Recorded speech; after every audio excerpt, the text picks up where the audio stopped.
think they too great. Most meet fate just cause they too bait. Most don't learn till it's too late. Most say that they real but they too fake. Most act minor but think they too great. Most meet fate just cause they too bait. They got you stuck on some fakeness. We revealed this, you heard of us. Official lower self-murderers. These Mars come equipped for warfare. Tam or Kufi. These Sufi are my corp of Mufti. For all those who wanna profile and pose. See a nigga dressing or a fag made his clothes. You all alone in that gear, cousin. Gangsta hardcore thugs, he just frontin'. Cops keep them fake crews running like they supposed to. Rich like Scarface, you never come close to. I can see it, eyes tell no lies. Assalamu alaikum, selling white sugar in those bean pies. Giving dollars to Doc's lawyer who took the bar. And between you and your leader, he's being a bar. Some say I'm rude, blame brother Dawood or Azariah. Pascal Beverly, the Messiah. David Walker, action not a talker. Sleepwalker, wake up, you're just daydreaming. Dirty Moors don't wanna be God and stay heathen. I can't believe what I'm seeing. Most Add to school, I'm told, don't let it fool them. Add to school, I'm told, don't let it fool them. Add to school, I'm told, don't let it fool them. Add to school, I'm told, don't let it fool them. iron sheets spinning and hoping you've stopped the killing. Most of those holding mics are producing the villains. Losing the children, cells roam, they calling them kids. Won't tell them it's a bond, why they call it a bid. You move big weight, I know you do it with pigs. So corrupt, never see jail cause the one with wigs wears affairs with a tack down tassel as his. You call it racist when police smack you with sticks. Shadows of the crown, follow statutes and frauds, begging a privilege. Birthrights are yours, praise the Lord. Raise no sword but war tactics. Iron sheet gon' point like a cactus. Flip it, you might think it's gymnastics. I'm standing on my square like when they land on a mattress. Blackness lost, so's my faith in the Roman cross. Moors into stagnancy and chill like moss. Perform for the devil while I do Jah works. Protected by Anubis on my shirt. Dome blown on promising athletes on back streets. Unsolved crimes, witnesses they turn moms. Shoot my fam, you better not have an oath. And think you could hide behind a badge or clue cloak. Could have you in two scopes when you sniff coke. Tip staff for sniper that works for the popes. Add to school, I'm told, don't let it fool them. Cause when the beast come, rapper arrest the cool one. Don't let it fool them. Cause when murder rapper is the cool. Live in a tip, cause they invite you to the company picnic. Hang you like a pinata while they pick a stick. And make youths wanna be Crips and Bloods that wear the same colors of police. They show no love, same colors as PC and liberals those. Same colors are the choice from Morpheus to Neo. Same colors on the Amity banner. Same colors of the lodges that belong to the Shriner. Millennium, mental slave chain smasher. Ill hunting for gay rappers like gay bashers, feeding the hip-hop hungry through the headphone IV. True rastas listen and they think I'm Irie. He's him and I'm me, so don't get it twisted. So deep I drop a floor, you have to airlift it. Rap blue so hard, you think we crippin'. Most rappers just talk with no vision.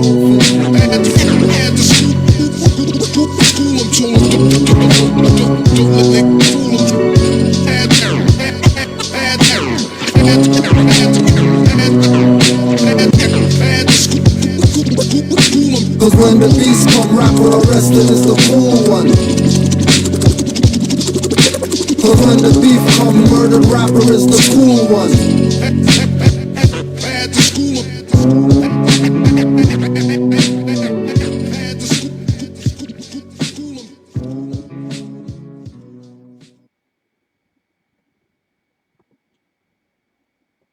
Well, these were African, Arab, Asian values.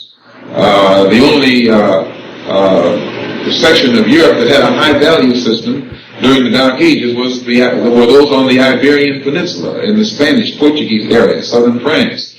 And that high state of culture existed there because Africans, known as Moors, had come there and brought it there. So, Woogie, play that shit.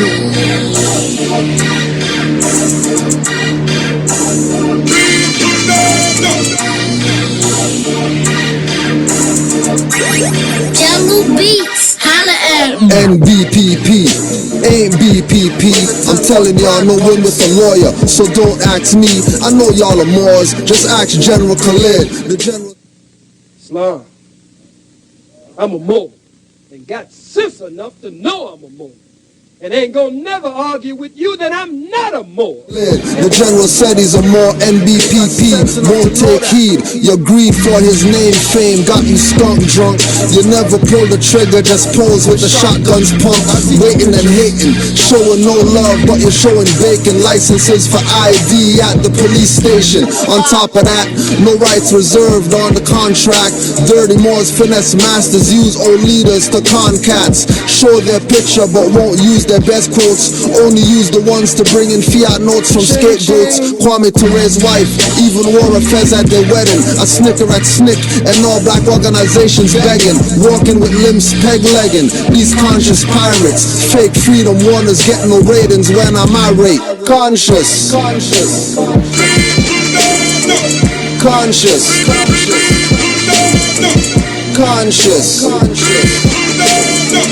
conscious. Sarnetta sat down with Taj Bey one-on-one. Suit and Yeti is my target, Aleem Bey is my gun. All I do is crush a lot truth. My big pun and Fat Joe falling on you 50 feet below. Mike Fatso, mock conscious coons, frauds up with my firing squad. Tugging at emotions hard like sleeping, pulling a quad. Larry's no professor, show me some doctorate degrees, son. Won't listen to I'm African crap until I see one. I'm not asking for much, cause I give more than I ask for. Moorish MC, lay it down hot like asphalt. I won't cool though, some call me Fool Joe. Trying to get under my skin, you must be a new bro. Old foe gets spoiled slow, lashed with the tongue strap. Conscious coons wanna be Gay-Z and make a comeback. Not on my watch, flow till time stops. Left and shot cause the rhyme doc. Open up your mind blocks. Conscious, conscious, conscious,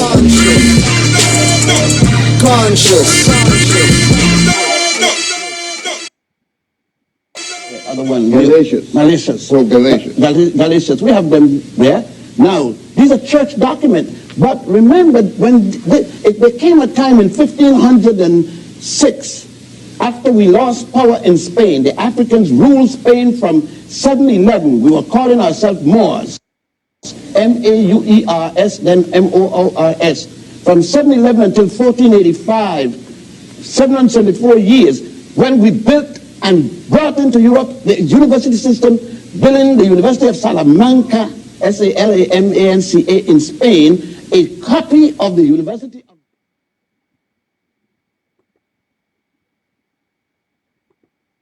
Man got arrested for honey. He went to Jamaica to visit his mother. He loves honey, so he purchased 3 bottles of honey and traveled back to Baltimore.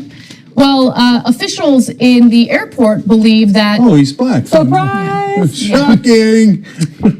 Authorities were suspicious about the bottles of honey, so they decided to test it, and they claimed that when they conducted a test, it came back positive for meth. Apparently, these professionals don't know what meth looks like because it doesn't look anything like honey. In the airport believe he loves honey, so he purchased 3 bottles of honey and traveled back to Baltimore. Well, officials in the airport believe that... Oh, he's black. Surprise! Shocking! Authorities were suspicious about the bottles of honey, so they decided to test it, and they claimed that when they conducted a test, it came back positive for meth. Apparently, these professionals don't know what meth looks like because it doesn't look anything like honey. But nonetheless, he spent 3 years in jail even after they had tested the substance again and found that it was not, in fact, meth. They tested the substance. 3 months. Did I say 3 months? You said 3 years. Oh, I'm sorry. 3 months. 3 months, my bad. Still egregious. 3 months. But so he was in jail for a month, 20 days specifically, before they finally decided to test the substance. Then they tested the substance and found that it's not meth. And he still spent 2 additional months behind bars. Yeah, look, guys, so couple of horrible parts of this. So he's got a green card. In the old days, before Trump, green card meant you could do everything but vote. You had all the rights of a citizen except voting. Okay, no joke. That's how it's supposed to be. But now they're like, I don't know about that. So the guy comes back from Jamaica. He's a perfectly legal resident of the United States of America, has a green card. But since they think it's meth, Where do you want to start, Bart?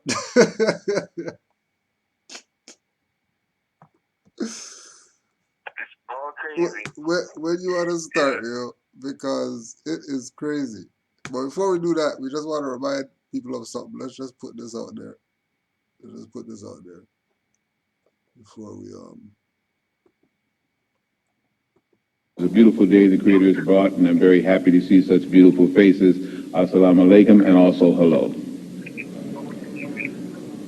I was getting fascinated by the brother who had on the kippah and the Moorish scientist. My father was a Moorish scientist. My father's from Jamaica, and I spent a lot of my early life. It's a beautiful day the Creator has brought, and I'm very happy to see such beautiful faces. Assalamu alaikum, and also hello. I was getting fascinated by the brother who had on the kippah and the Moorish scientist. My father was a Moorish scientist. My father's from Jamaica, and I spent a lot of my early... Okay. Just want to put that out there. Don't forget, everybody knows and respects and honors and all the stuff Delbert Blair. Everybody gives him honors. Metaphysical honors, history honors, science honors, wherever they are in their frame of mind, and they resonate with Delbert Blair, they give him honors. I just wanted to remind you that Delbert Blair's dad was a Moorish scientist. Only Moors are that. Negroes aren't Moorish scientists. Blacks, Africans, slaves from the continent, whatever, all that stuff, none of those people are more, only Moors are Moorish scientists, in case you didn't get the point. In case you missed something. And then he said that he's from Jamaica. Same place where this guy can't even bring honey across the border. But he's not saying he's more scientist, is he? He's saying he's Negro. He's saying he's resident and all this type of stuff. So yeah, more carry on. I just wanted to put that out there just before we kick off. Right. And having a green card and all that, that's gonna put you, especially if you're not reserving your rights, you signing some contract that you didn't even know you were signing, ignorance of the law is no excuse. They gave this man 3 years for honey. No, 3 buds. 3 buds. 3 months. 3 months. I don't care if it was 30 seconds. It's honey. It's honey. But because of his status, and like Dr. Blair said, his father was a Moorish scientist. Like, it's not like these people don't know. He was from Jamaica, okay? Like, the island ain't but so big. You know them people know on the island that they're Moors. But even over there, they're playing games. But even on the level of the people who are doing the stuff, they're called Young Turks. Which are Moors. That channel itself is amazing. They're Young Turks. No, this one is Young Turks. Oh, okay. So even this channel said that it's a Turk. It's not calling itself a channel or whatever. Mm-hmm.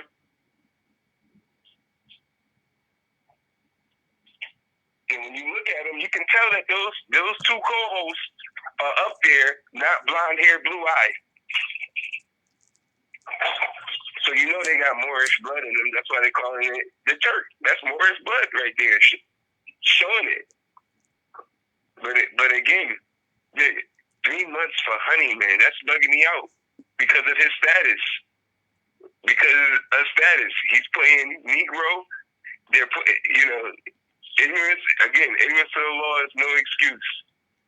Like, you would have to,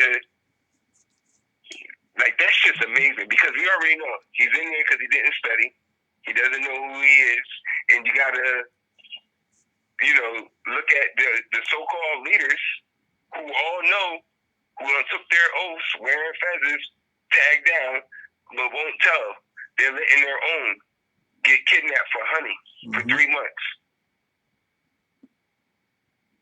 You know, that's the whole thing, too. Like, we make it seem as if this is the only, all the killings and stuff with our own getting killed. You can still look at the people who got feathers on, tagged down, who know, well, they're only killing them because of their status. They know this. They know this. But because they getting funds and kickbacks, they rather see us get killed on the street and all of that happen, and then be straight. Instead of them. And then be straight. Yeah, and be, exactly.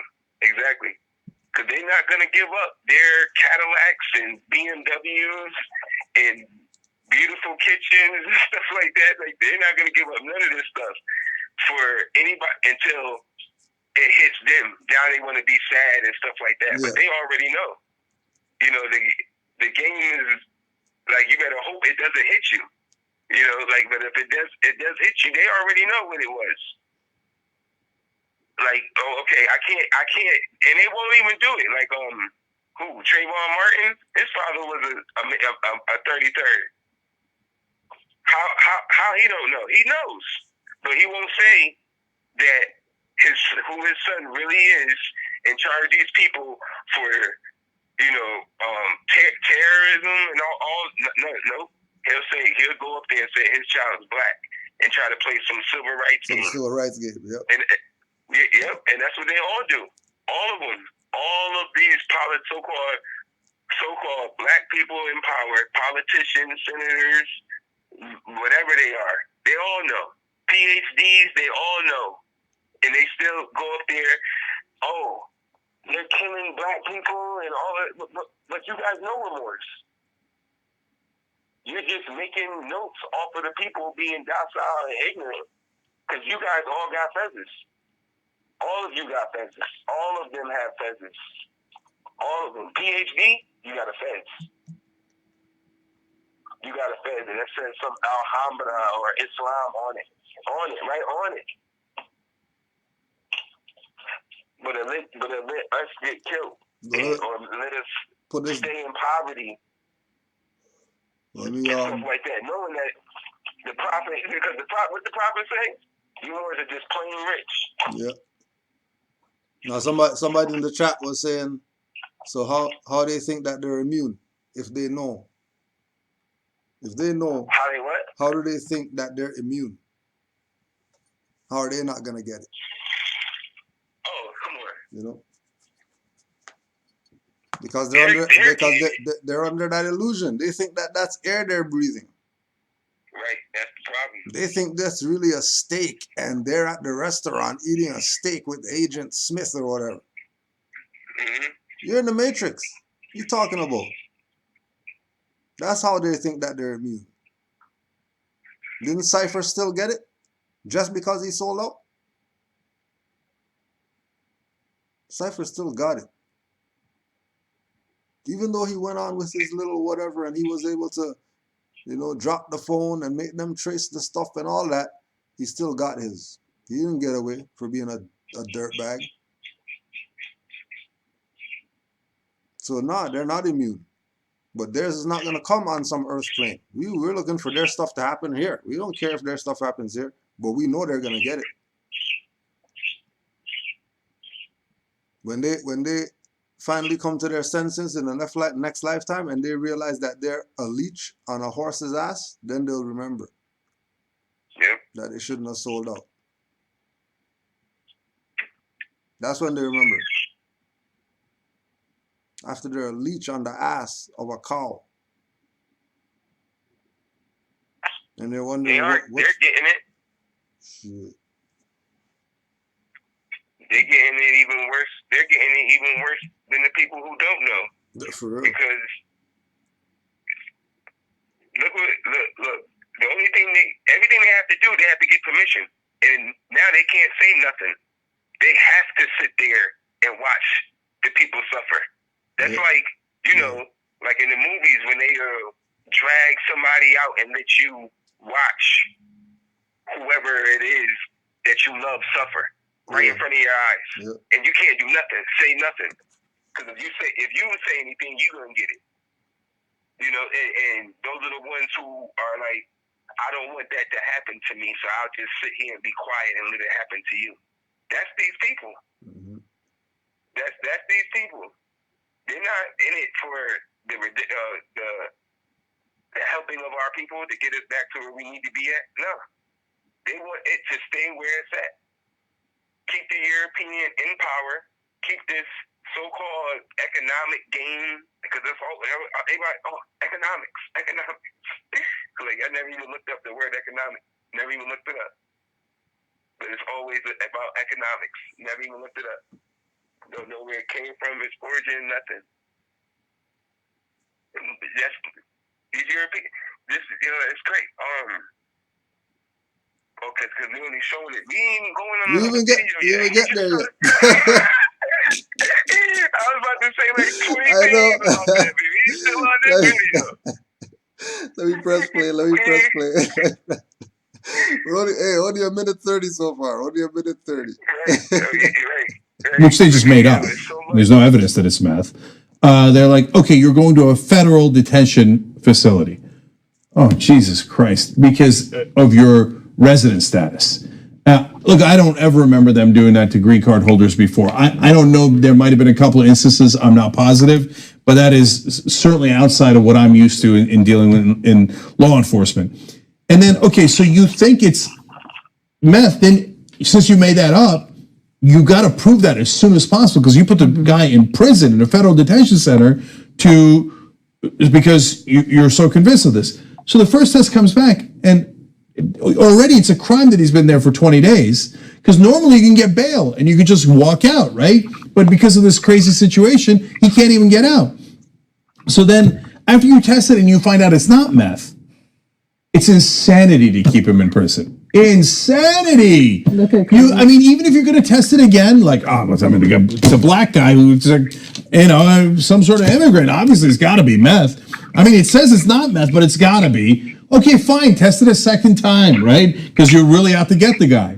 But let him go. In the meanwhile, it came out that it's not meth. It's so... They put him in danger by putting him in prison because lost his job. He lost his job. He could have been, something could have happened to him, like a lot of the stuff that happened to the guys in the Central Park 5. Khalif Browder killed himself because he was wrongfully incarcerated for so long in a federal prison he couldn't take it anymore.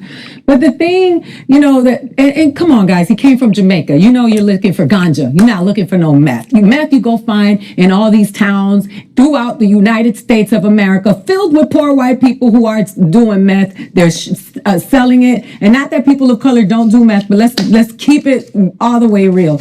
This is the thing why I am decided to move in a different direction, and I tell people of color all the time, you can complain about ASAP Rocky all you want. ASAP Rocky is not the problem. The problem is these institutions, these organizations, all that outrage. Oh, the problem is that sellout. Because those institutions only exist because of these sellouts. If these people didn't sell out, we wouldn't need any of these people's institutions. We already had our own stuff. Right, yeah. They had their own stuff. We had our own stuff. Then all of a sudden, we have nothing, and then they have stuff, and then we want some of their stuff. Why do we want their NFL? Why don't we have our own NFL? Chinese have their own basketball association or whatever like that. They're not looking for some NBA handout or whatever. They got their own stadiums and stuff like that. Own team, own jerseys, own names, own owners, and all that. They know Europeans own no Chinese teams or whatever. And the so-called black guys, they go to China and play. And then they go there and they're getting more respect there than they do here. And then these sellouts are staying here or playing around with this league opposed to start their own league. If the guys are gonna go, how much people they got in China? Like mad people. These mans go there and stardom that they see there, they don't even know what the hell this is. This is BS.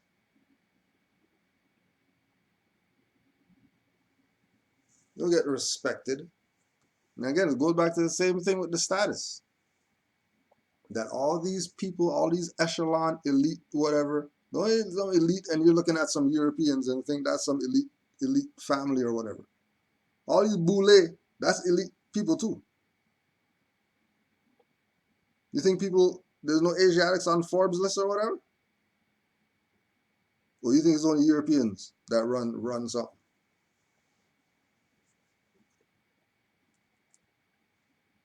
The sellout's realer than ever. And again, everybody keeps pointing at some boogeyman talking about they did something. The thing in the closet that when you can't sleep that's what did something to me.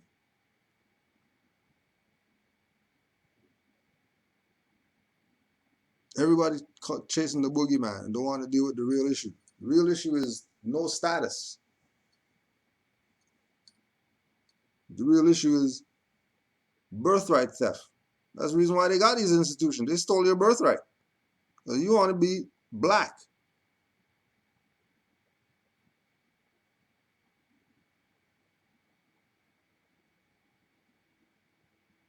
And then these people are here and they're pushing that idea that this black man got arrested. He's not black.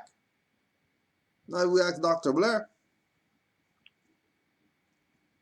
He's a Moorish scientist. If he's from Jamaica. If he's from Jamaica, he's a Moorish scientist. What do you mean black man? What do you mean by that? And again, to qualify, right?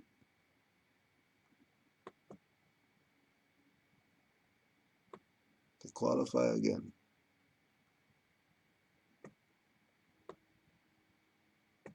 If they're saying you're black, it's because you're a Moor. They just left a Moor off and call you black. Did they say black man? They really mean black or Moor man. They took a Moor off and left black and have you chasing that as that's what it is. The only way that you could be black is if you're a black or Moor.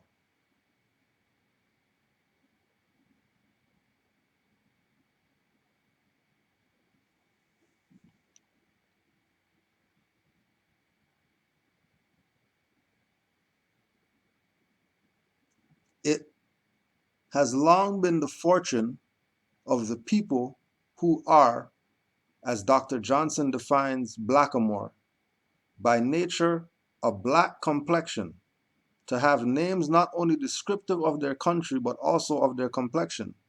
Thus the Cushites or the Ethiopians and Cush, their country, both denote blackness. The case is the same as to Mauritania and the Mori or Moors. But blackamoor is a somewhat singular word, including in it not only the general name of the people spoken of, blacks, but also its explanation, Moors, being as much to say that a black is a Moor.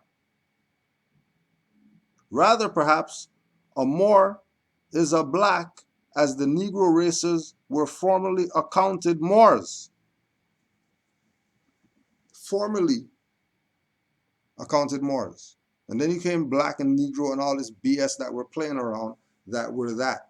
And then now people, because of our ignorance, start calling us that. And now they're putting that energy on us. We're putting that energy on us. And then that has no tie to any history, no signification to any science or culture or anything like that. That's just adjective. And then that means we went in the account, put in the thing, withdrew everything that we had in there and left it as a stack on the corner, and then now we're complaining that somebody robbed us.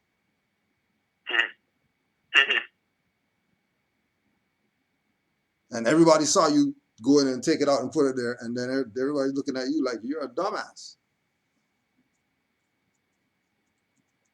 You know that you're Moors. And that's from the glossary of archaic and provincial words. What's Blackamoor doing in there? And then breaking it down. That black is a Moor. Rather perhaps Moor is a black, but don't get it effed up. Because the Negro races were formerly accounted Moors.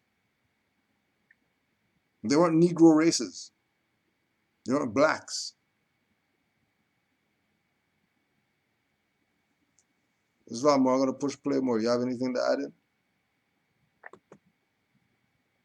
You know, cause it's just bugging, because how we just find a lot of research, and you know, there's no PhDs or nothing like that. Nothing. Just do your own research, and you can find it. You know, like, cause I never even seen this, which you just read just there. No, I didn't see that till I seen this. These people talking crazy. Right. Like this is not. Just knowing that it's a fraud, you can just Google it like that. This is not some. You know what I mean? Cujo went in the vault and pulled out the book. You just found this today. Yep. Not some stuff sitting there.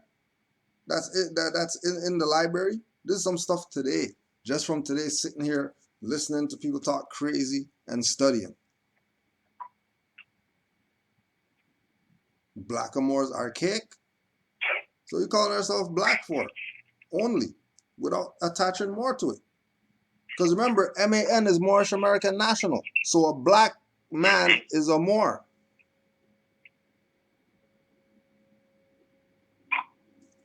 Let's carry on.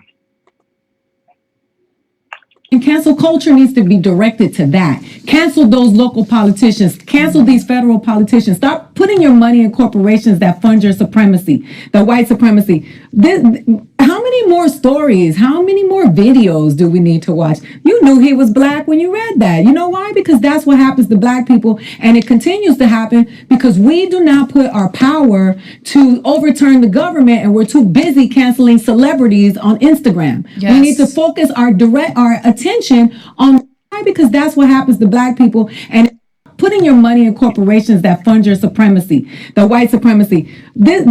How many more stories, how many more videos do we need to watch? You knew he was black when you read that. You know why? Because that's what happens to black people, and it continues to happen because we do not put our power to...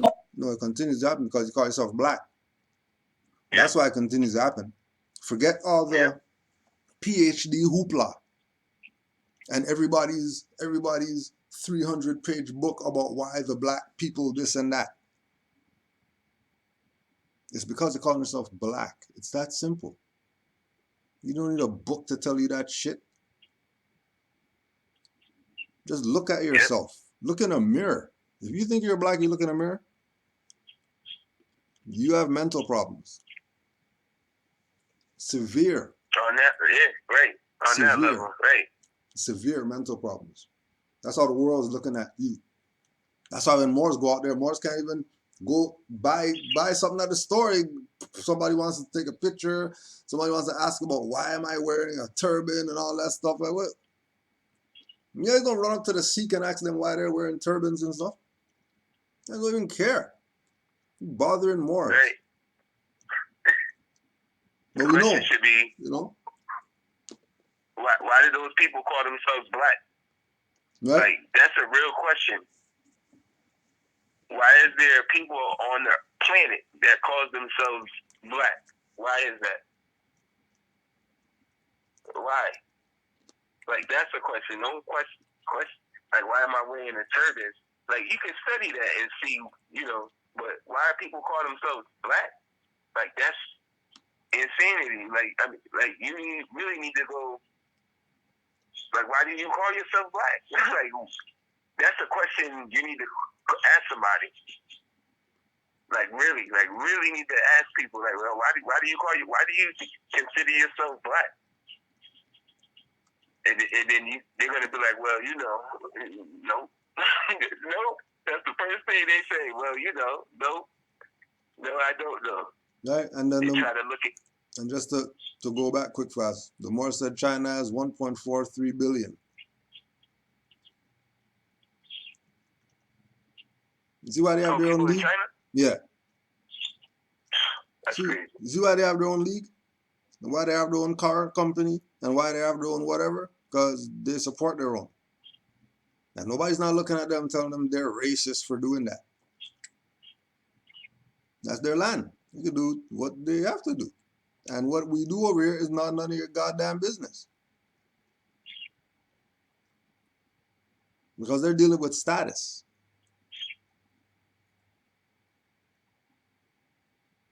They're dealing with nationality.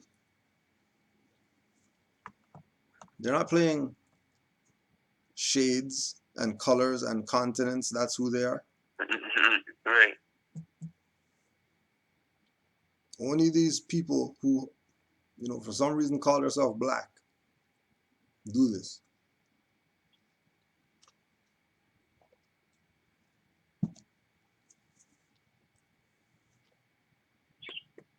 Overturn the government, and we're too busy canceling celebrities on Instagram. Yes. We need to focus our attention on the money and the systems that hold us back, and stop putting money into the corporations of the people who oppress you.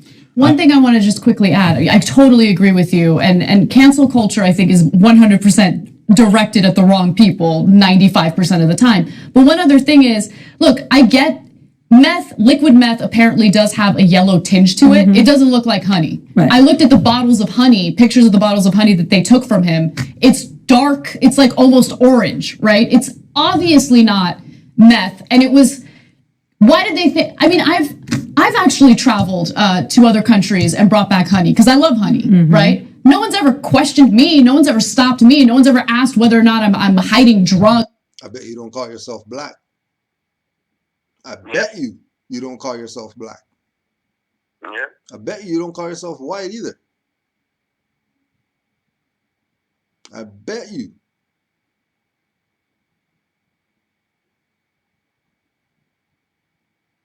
Again,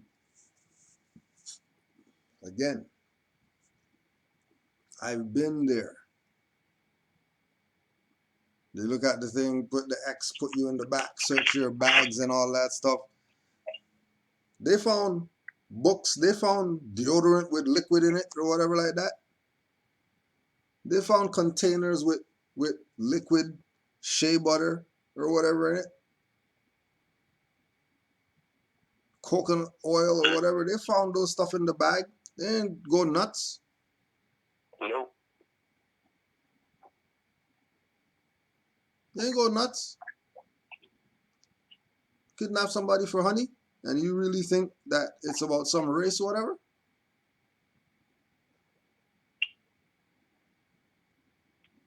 It's not about that. I'm sure she's gone to places and they took some of her stuff too.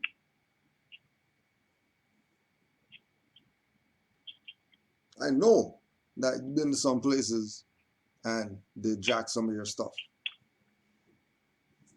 Just because, you Europeans get down. Everywhere you go, you want to bring back something to show you went somewhere. Drugs in my bottle of honey. Yeah. Honestly, the other reason I knew he was black was because he was visiting relatives in Jamaica. And if you're wondering, because this is a right wing always like, yeah, but he must be guilty of something, right? They must have had a reason to suspect him. Yeah, he's guilty of trying to build a life in America. Okay. Don't make that mistake. Okay, no criminal record whatsoever. No reason to suspect him of anything. And finally, I want to correct one of you guys who said he lost his job. He was Jamaican. Of course, he had 2 jobs. 3. He was a cleaner and a construction worker, but kidding aside, he did lose both jobs. Who's going to give him the money for all that time? Who's going to give him back his freedom? Who's going to compensate him for all that stuff? And all based on assumptions on who. Oh, all based on assumptions. Oh, isn't that how they gain jurisdiction? When you're under colonization and occupation by people who are foreigners, the only way that they have jurisdiction is by assuming it. So all they have to do is continue to have the people in the mode of assumption. That they don't even know who they are. They don't even know that they can't live anywhere but in their body.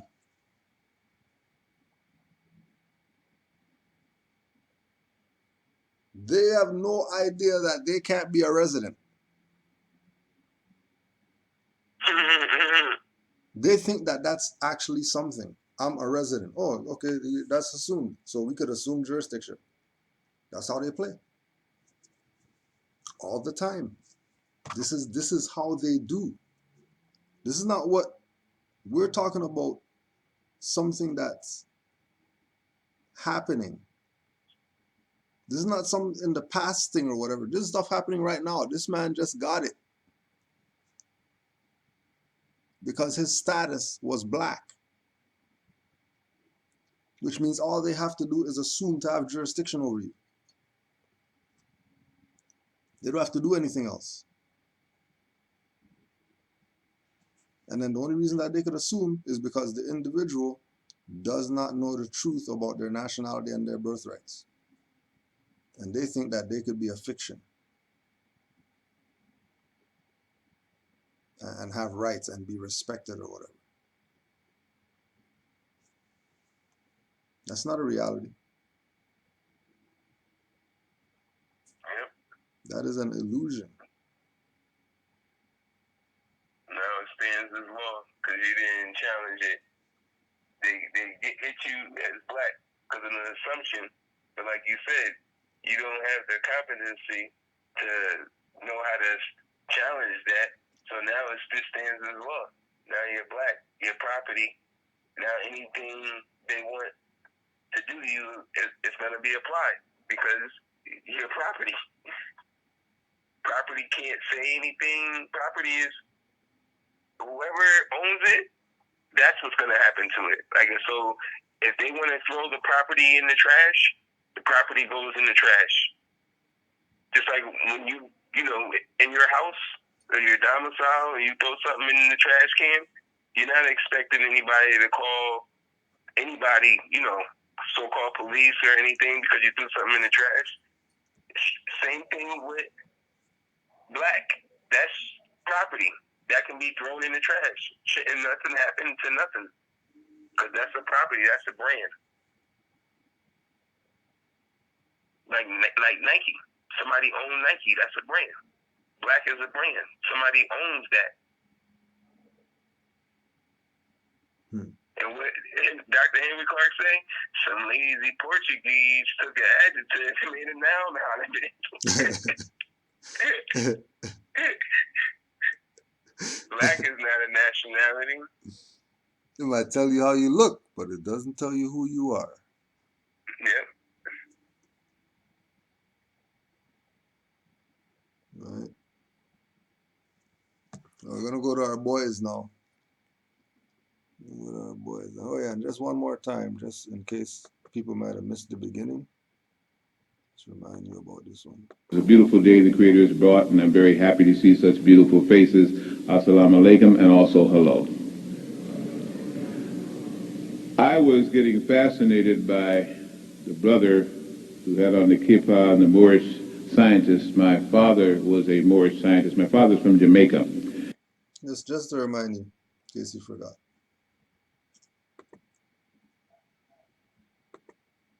All right, hey, what's going on, everybody? I'll give you guys a chance to come into the conversation. Take your time and get Dr. DeForest Suarez, aka Buster Suarez, right? And he is he's a brilliant black man who we just had a conversation about how he can't be defined and I can't be defined, so I'm not going to define him. So, but you just called yourself black.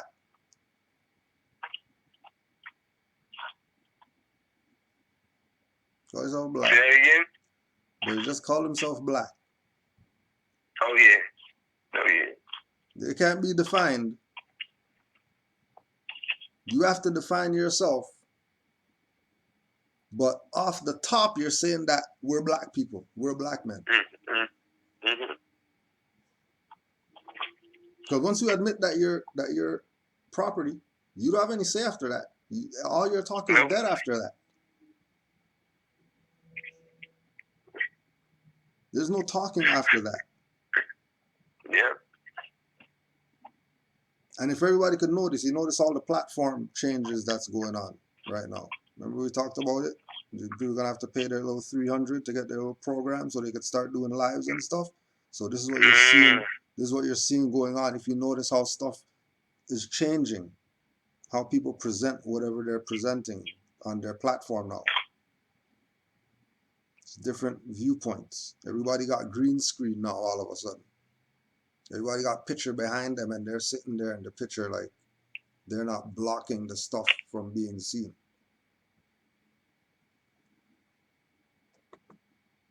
I'm going to let him define himself. Now, I know, brother, that you are a pastor of a prominent church, but also an activist, and you get a lot of things done.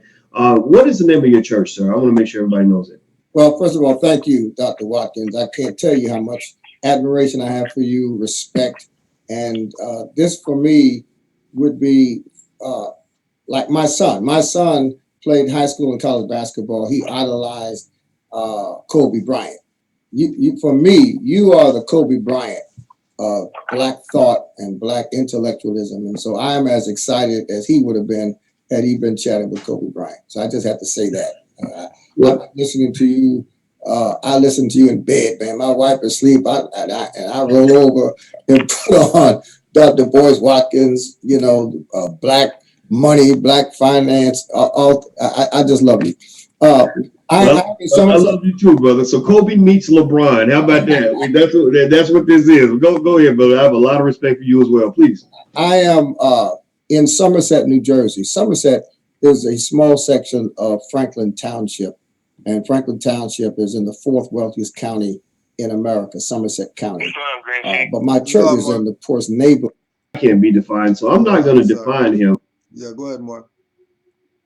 Just real quick, because it's just as if they mentioned the word like, because it's right in the beginning, and they mentioned Black over 50 times already. Like they've said everything, Black this, Black that, Black this, Black that, Black this. But to me, sometimes I'm starting to look at it, I'm like, is that a disclaimer? Like, is it like a disclaimer? Like, okay, now after we've said that everything we're talking about is going to be Black, which is dead, which has no standing in law, has no nothing. An illusion, all of that. So are they saying like, okay, after we made that disclaimer that everything we're saying is that, which is Black, you know what I mean? Now we can't be sued for anything now. Like that's how I'm feeling. Like we can't be looked at as anything. Like don't take this as for what we're saying as it is. Like, cause that's how I feel. Like after studying and knowing what it is, I feel like that's what it is now. That's a disclaimer saying like, okay, now everything we're gonna say after this, it has no weight. Like it's all fraud. Because we told you in the beginning, it's Black. And we know Black is fraud. They know that. PhDs. He gonna say, I think he said it already. Or he's gonna say it, like, because this guy, the host, he got a PhD. I just wanted to add that in there. Islam.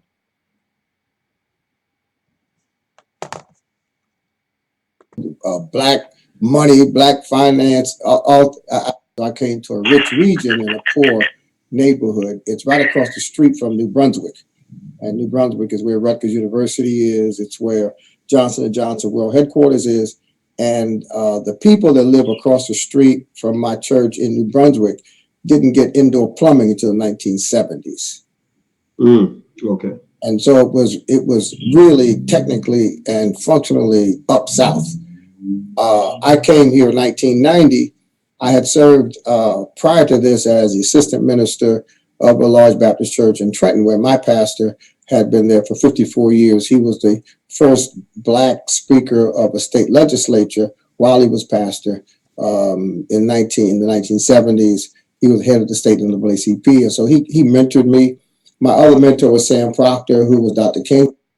Don't forget. Don't forget. Always remember.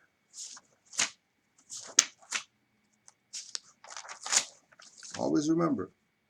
There are 12 major minority organizations. There are 12 major minority organizations. All organizations and their leaders are under constant 24-hour surveillance.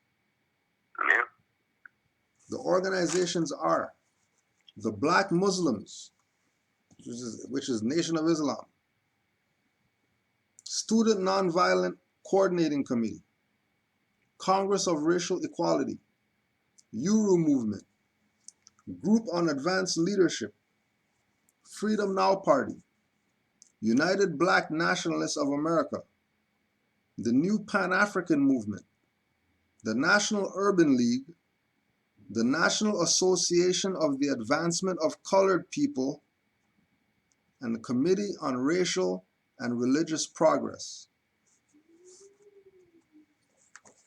Just keep that in mind. Just keep that in mind, because it's important to make sure that you're not getting caught up in the games that these people are playing. Right. Don't get caught up in the game. Don't get caught up in the game that they're playing. Don't get caught up, because you're literally only gonna play yourself. Literally, right? Now, all of these individuals that take this high priest position, some way, shape, or form, level, they have some type of oath to somebody. They have some type of allegiance to somebody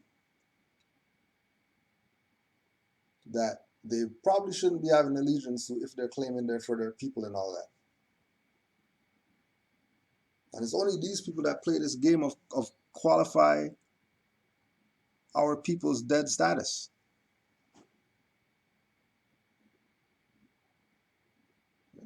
Carry on. His mentor. Before that, I was the National Director of Operation Push, 1976. My father died in Jersey. My mother was 44. Right, and Abernathy. And all of them were involved in Martin's murder. All of them were on the balcony.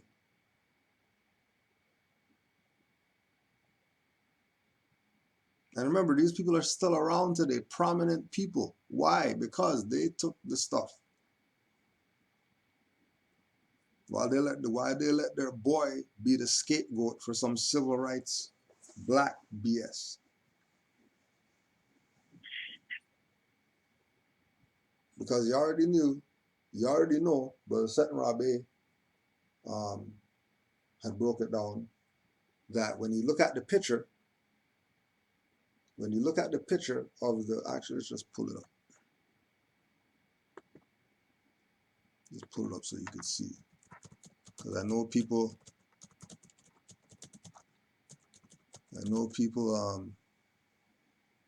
didn't really get it. Right? What Brother Seton Rabe was breaking down was that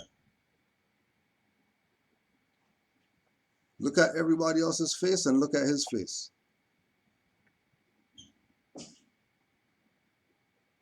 What are they smiling at? Look at his face and look at their face. And then he was saying, look at the postures. Everybody's relaxed and this man's gripping the goddamn railing. Look at the man with the vest, with the white and black, next to Jesse. He's chilling.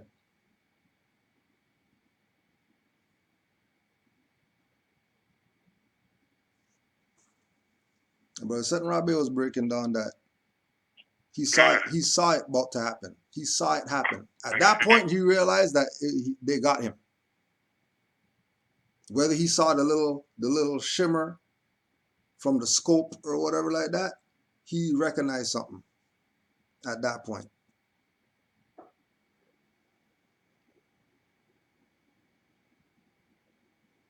While all his boys around him,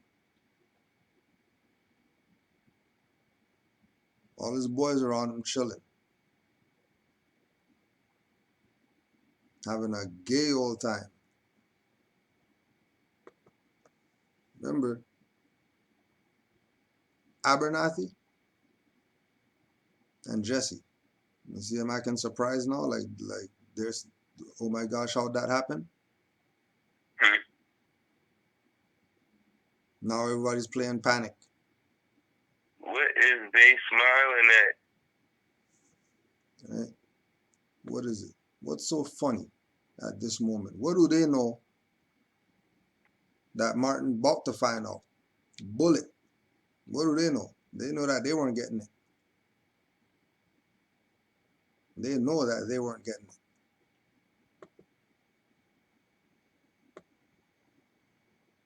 They know they weren't getting it.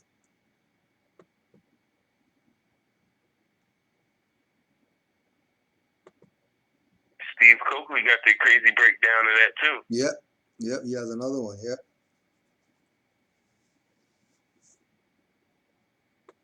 Sister was 8, and I decided it was more important for me to go home and help my mother raise my sister. And his death made such an impact on.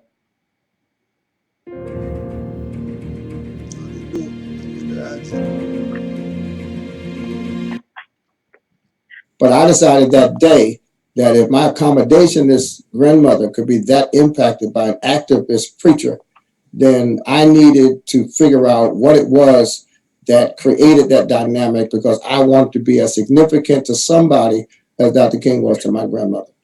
So from 1968 up to this very moment, I've tried to affiliate with people, participate in activities, and most importantly, lead institutions in a way that African Americans and any. Oh yeah, and in regard to the Martin Luther, yeah, that's that one too. That whatever kind of ritual that they had, where they took the blood, and then Jesse put the blood on himself, right? And then he went around doing memorial whatevers for Dr. King with the shirt with the blood in it. Right? I think they said Abernathy, he after it happened, he went downstairs and supposed to go to the hospital or whatever like that. He didn't go.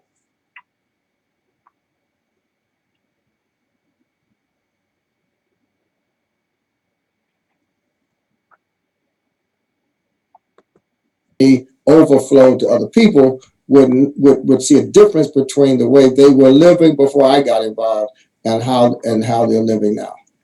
Okay, so let me ask you this. Pastor Swartz, today's a big day in the sense that, and you and I were talking right before about a brother that we are both aware of by the name of Tariq Nasheed, who does this film series, Hidden Colors. And Tariq and I are friends, and I'm very familiar with his work. I think I was in his third installment of the film project, and he was just he goes to the UK. When he goes there, it's similar when he goes there or when I go there, or when Minister Farrakhan used to go there. The black folks in the UK, you could tell that they're excited, to be able to engage in authentic blackness, be introduced to new ideas. I was just in the UK, and the people there were really amped up, and I think that they appreciated the spirit of actual action behind the words, and a fearlessness in terms of saying, there's nothing wrong with being black. In fact, there's something wrong. There's nothing wrong with you. There's something wrong with them. We need to deal with this. And so, anyway, the UK is interesting in that they banned him. They just said, we do not want you to come here to this country. They banned Farrakhan. They told Farrakhan, you cannot come back to this country. When I went there the time before last, they detained me. They put me in a room. I could not call anybody. I was locked up in this space. I could not go anywhere, do anything. And they kept me there for about 14 hours. No, again, we're not here to play games. We're not here to play games.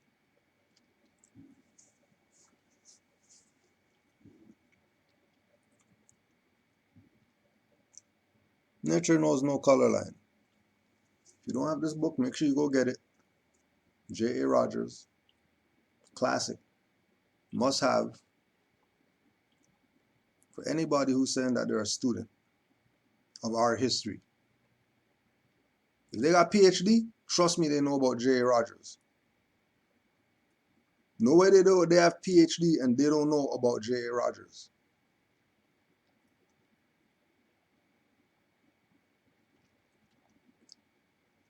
Any Latin dictionary, any old one at least, right? Telling you, any Latin dictionary, any old one at least, is telling you that even in his time, there was abridged dictionaries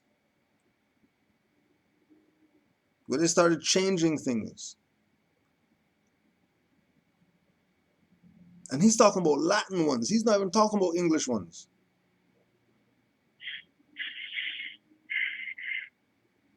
He's giving it up that they're erasing your history. Because any old dictionary, at least, will tell you that Morris is Moor, a Blackamoor or a Tawny Moor. And Shakespeare used the word Moor as a synonym for Negro. No, he didn't, because then it would have said Othello the Negro.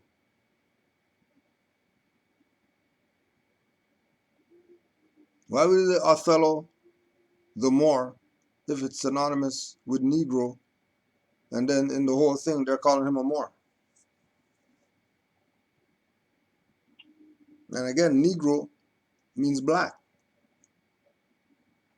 And black is not a Moor. Black is adjective. The Roman Morris occurs in European languages as M-O-O-R, M-O-R-E, M-O-R, M-O-H-R, M-O-R-O, M-O-R-I-A-N, M-O-R-I-E-N, and other forms.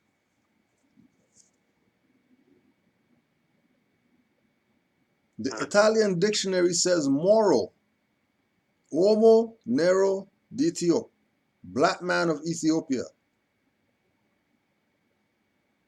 Moro, the black man of Ethiopia. So is he a black man of Ethiopia or is he a Moro?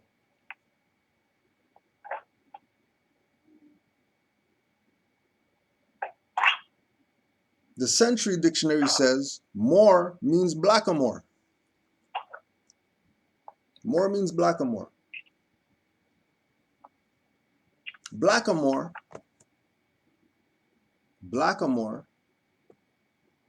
was used specifically by Europeans. Where's the UK at? That's where Europeans are, right?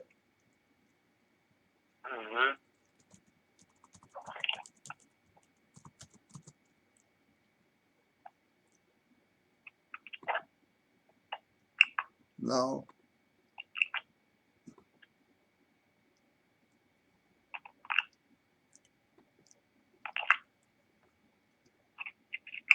that's a blackamoor.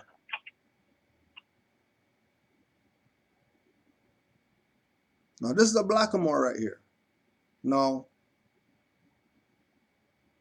if the Queen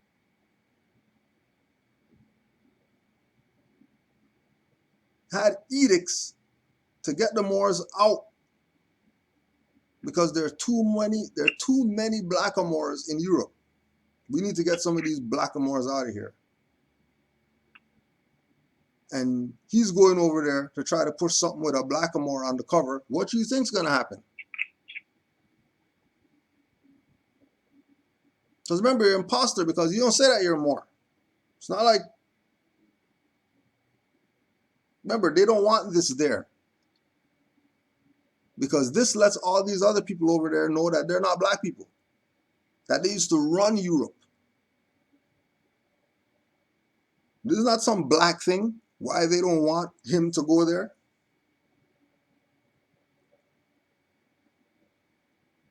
He is trying to con by using Moor as the headpiece for all the stuff. Just go check from number 1 to number 5. They use a blackamoor on the cover. They don't talk about their Moors. People on there saying that we're black people. Well, so why they got a Moor on the cover of it for? For what? What's the purpose of having a Moor on there to be talking crazy in the thing?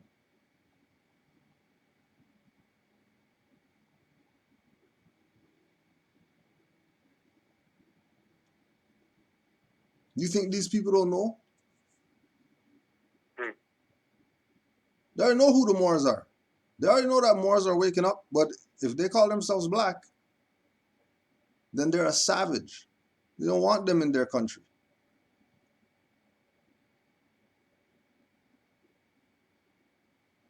They give Alim Bey no issue when he went to Europe. They give Seton Bey no issue when he went to Europe. They ban them.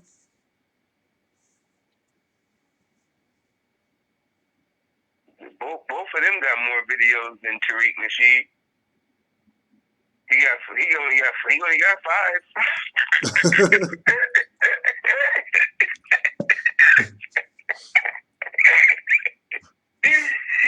You only got 5. You know how many videos Dr. Amin got, man? And for how long? When he went to Europe. Right. We need anti-racism activists like Tariq Nasheed in the UK. But the Home Office would rather let Trump in.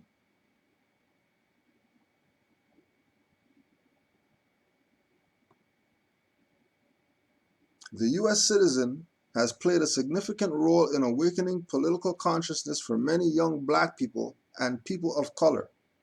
Denying him what citizen? The US citizen. Oh, see how they did that jurisdiction there? And that sounded like it was off in the beginning. Yeah, the United citizen.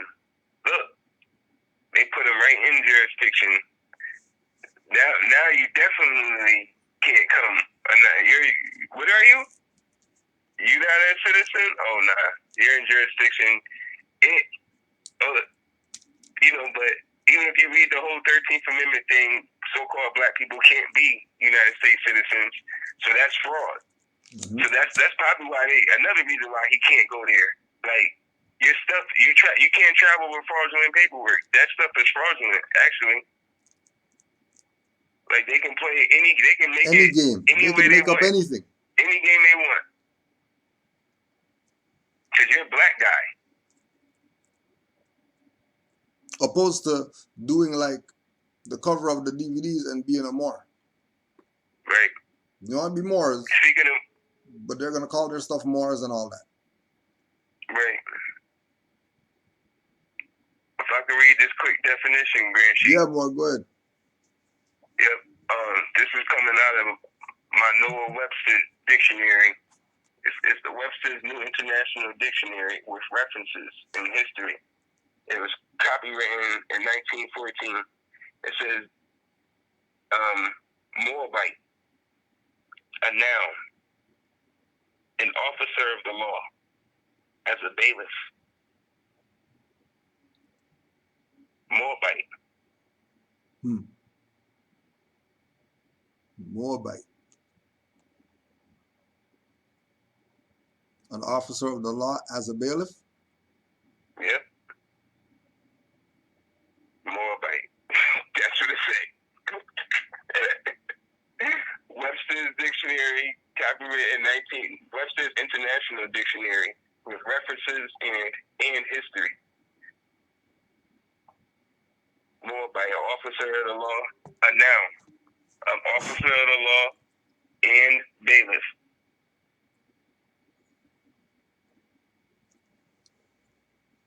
No black. What's a black? What's that?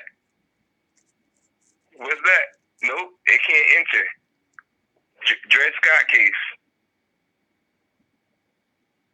No rights which the white man is bound to respect.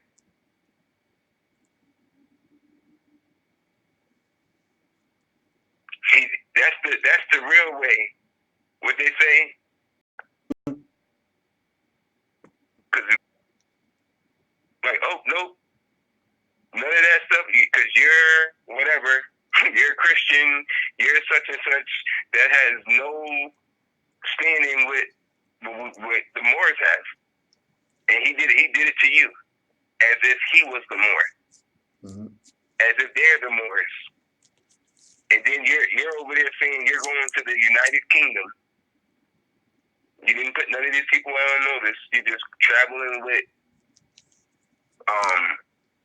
passport, no reservation, no reserving of rights, no nothing. Just slaves traveling. No, slavery never ended. Emancipation Proclamation doesn't mean what they thought it meant. Abraham Lincoln didn't do anything. Emancipation means transfer of property. They proclaimed it was a transferring of property. So that they just transferred from the plantation to the state. It's still slavery, but nobody's looking at that. They just thinking they traveling, black guy, black power, DVD. Nope. None of that goes down like that. It's the same thing. So-called Jamaican guy, you think he black? 3 months for honey. Tariq Nasheed, you black power guy? Yep, you can't travel. They don't even care if you have a passport. He paid for the passport and everything. Did the paperwork, everything. No criminal background, nothing. You still can't travel. Where you got the passport, you still can't go. Still can't. And then again, they're flipping it on a vibe like it's because he's a powerful black man and he's teaching the people. That's not why. Good try. Good try. That was a good try, though. That was a good try. Law doesn't work like that. That's not how the law works.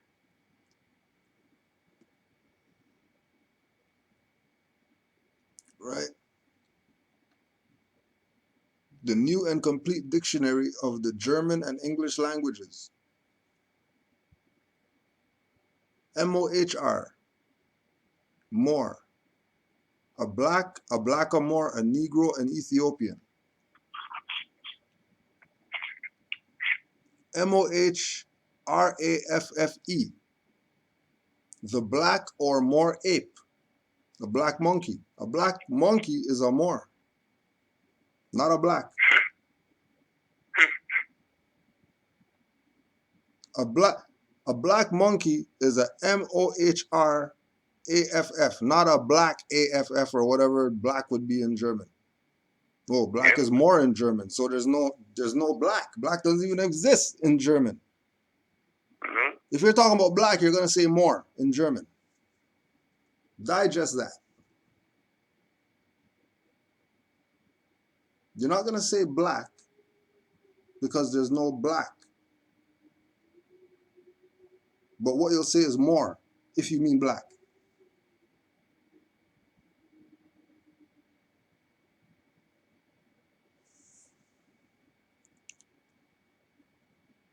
Of black color. MOHREN, Moren. Morenfarbe. She-Moor. a black girl, a female black or a Negro.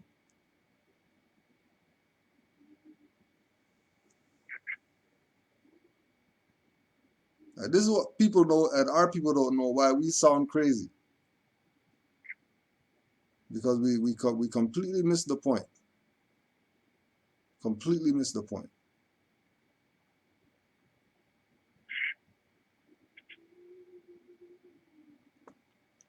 Why does the Corsica, or this is the decolonial daughter, letters from a black woman to her European son, Leslie Ann Brown. Why does Corsica have a flag of a Moorish head, a black head? Who were these Moors who ruled the Iberian Peninsula for hundreds of years? Although there is an insistence that we are to think of the Moors as Arabs or even North African, why is the imagery from the past, that of dark-skinned people, more resembling what is referred to as even sub-Saharan? Why is the Moor's head black? Why was he blindfolded? Whose blindness are we referring to? I have never been there to confirm this, but I was once told that there is a motif of this blindfolded Moor's head in the Sistine Chapel. Why don't we learn that much? Why don't we learn that much about the Moors in Europe? If there's one thing this image hammers home for me, and that is that black people have been in Europe from the earliest of times, and not only as enslaved humans.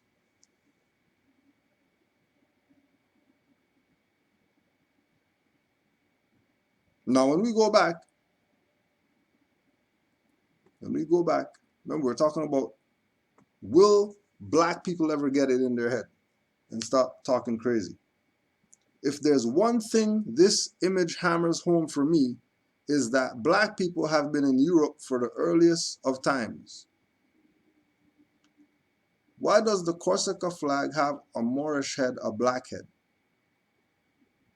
Who are these Moors who ruled the Iberian Peninsula for hundreds of years? Why didn't you say who are these black people that ruled Iberian Peninsula? Because you can't. Because historically, Moors did that. Black people didn't do that. So you're not going to say black people did something that the Moors did. Although there is an insistence that we are to think of the Moors as Arabs or even North African, why is the imagery from the past, that of dark-skinned people, more resembling what is referred to as even sub-Saharan? Because a Moor is any dark-skinned person. So Moors could be Arabs, Moors could be North African, they could be sub-Saharan, they could be East Asian, they could be North American, they could be South American. They might be Central American. Are they dark skinned? Oh yeah, they're Moors. Now if they have the Moor's head in the Sistine Chapel, now you have to really, if you don't know what the Sistine Chapel is, you better go look that up. And then ask yourself, why is there a Moor's head in there? These people don't know what's up, and they don't. Moors are the slave traders, and Moors are the everything, and we're not Moors. We're everything else but Moors. We're adjectives before we're Moors. And these people have more in the Sistine Chapel. Islam more. You have any add-ons? Yeah, we're slaves before we're Moors. They would say anything before they want to be a Moor. That's the crazy part. I mean, you're pulling up a lot of great books where I'm like, man, where he's inspired them. It was all from just watching these clowns today. Yep. The Tariq Nasheed got, and the thing is, he disrespects Moors though. He's on record for that, saying like Moors is gonna get you in jail and all of that crap. That's some jail talk. What do you say? That Morris stuff. That's something somebody done learned in jail. That jail talk. That's him talking. But he has the Moorish guy on the cover of his DVD. See, to me, this is what he gets for playing the straddling the fence. Exactly. Like, because when you first came out with your DVD, you put the Siberia on there, put the you more got in there and Taj on everything. there. Yep. And then everything. You know what I mean? Like, and then now it's you're closer to the black guys. Everything is black, with black, and you stop letting the Moors come on your platform. And now you're going to UK, and then you can go on YouTube. There's Moors in the UK with YouTube channels. Moors, not black people. Moors from so-called UK, saying the same thing we saying here. This is the Moroccan Empire. I was like, yo, that's crazy. y'all in Europe talking about this the Moroccan Empire. I'm like, yo, that's right, Phil. That's right. It's the Moroccan Empire saying it. Like, no. And I wouldn't be surprised if it was some Moors who got Tariq not to come over here with that buffoonery. With that black BS? Like, you're not coming over here with that black BS. We're trying to get our stuff together. Straight. Cause that's ridiculous. Like, he's coming. Come on, this Moors already there. They know what they're doing. That know what's up. Those in the video when he was saying, when they go to UK, the so-called UK, the so-called black people there are excited. They better find those Moors out there in the so-called UK and get with them. Not these guys. Don't get excited when you see these guys. These guys is doing whatever it takes to get a note. They telling you that. Everything to them basically is to help our people is finance. Whatever you got to do to get finance that's what's going to help our people. That's why they have the book, How to Rent a Nigger. That's why they have that book for these people with these platforms. They know it. These people will do anything for a note. Anything. Anything for a note. They don't care. They don't care. Anything. Sell your babies out, kill your babies, sell your babies. They'll do anything. Label your baby something so then they can get a kickback off of labeling your baby. Like that's what these people are doing, making good notes off of our babies. Yeah. Human trafficking. Well, we're not even there yet. And they in it for us? Yeah, right. Yep.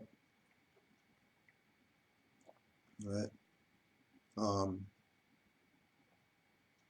4 naked Negroes danced in the snow to entertain Queen Anne on her marriage to James in 1589. And the following year, when she arrived in Scotland, she was greeted with townsmen dressed like Moors.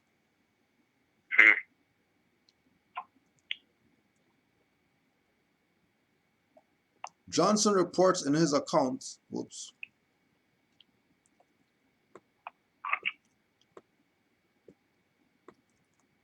I lost that one.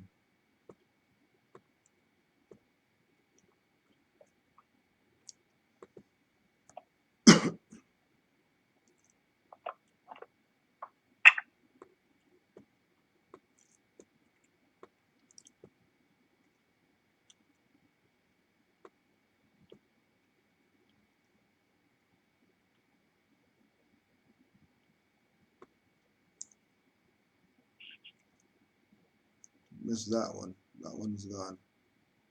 The freaking page moved.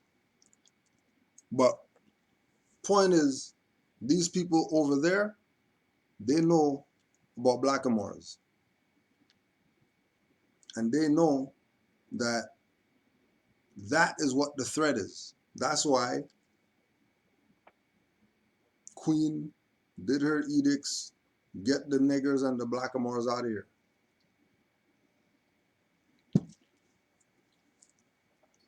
There's too many of them. There's too many blackamoors here.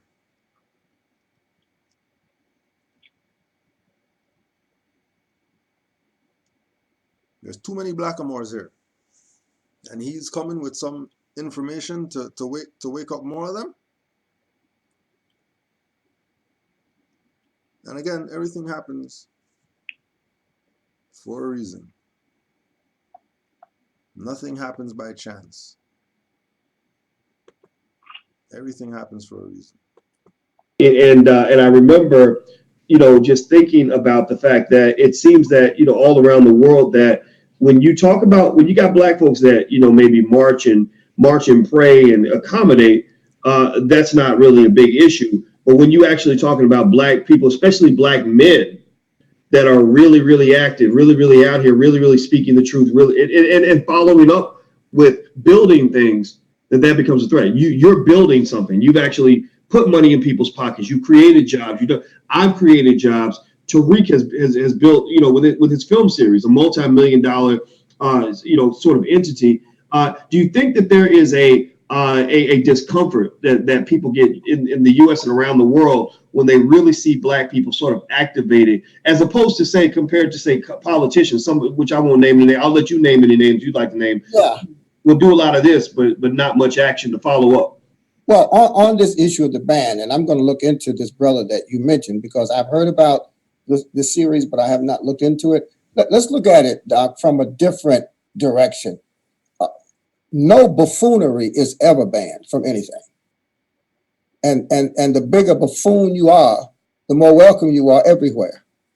So I think the best way to understand these bans, because everything I know about you is that you are passionate about the economic uplift of black people. You've got a PhD, and rather than use it to give 2 lectures a week at some prestigious university and marry a white woman and go to some island, you've decided that you're going to pour all of your knowledge into our people and try to do it in a business-like way so that you can sustain some longevity. If you were telling jokes, if you were dancing with a G-string, not only would you have 10 times more followers at least, but you wouldn't be banned from anything. And the thought that a government would hold you to ascertain your threat level is absolute insanity to me. So now, also don't forget that this is former Secretary of State of New Jersey. Right. Took the words right out of my mouth. Right. Yep. Yep. How is all of a sudden now, after he's not in the seat of Secretary of State of whatever state jurisdiction, which we know is corpse, now they're for the people now? Now they're for the people? Really? You guys would have lynched Malcolm if you try to talk about he's going to go work for some government, whatever.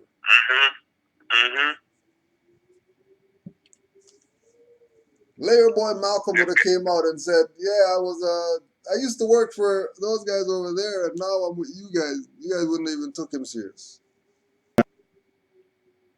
Well, first he worked for Jesse. Let's not forget that. So now you work for Jesse.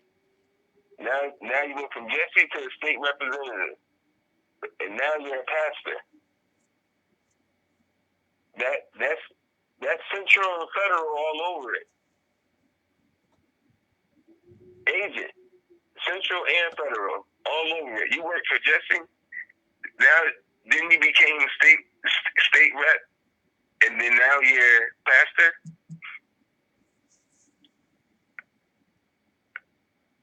I mean, if we were asleep, this would be a good track record. But now we not asleep. We know what's going on. We know that this is sellout paper trail. His track record show you that. Okay, I've been selling out. Yep.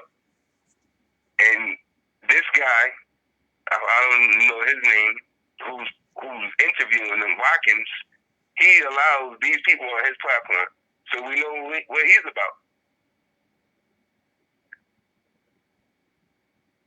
How you got somebody that work with Jesse. Everybody knows Jesse's bad. Everybody knows that. Everybody knows Jesse is not de jure bad guy. All these reverend whatever, they quit right after. Everybody's a reverend. Jesse's a reverend. Al Sharpton's a reverend. This guy's a reverend. And they always want to be into some politics stuff too. Like that's church and state still mixing together. And then don't forget it, just like the pretzel, don't get it twisted, because they said African Methodist and all that stuff. Oh no, please don't. Don't think you see Pastor Man with dashiki on and stuff like that. You think that's that's the black church, and we're gonna go support that because it's not the European church or whatever. Oh no, 501c3. Dashiki say made in China. Yeah.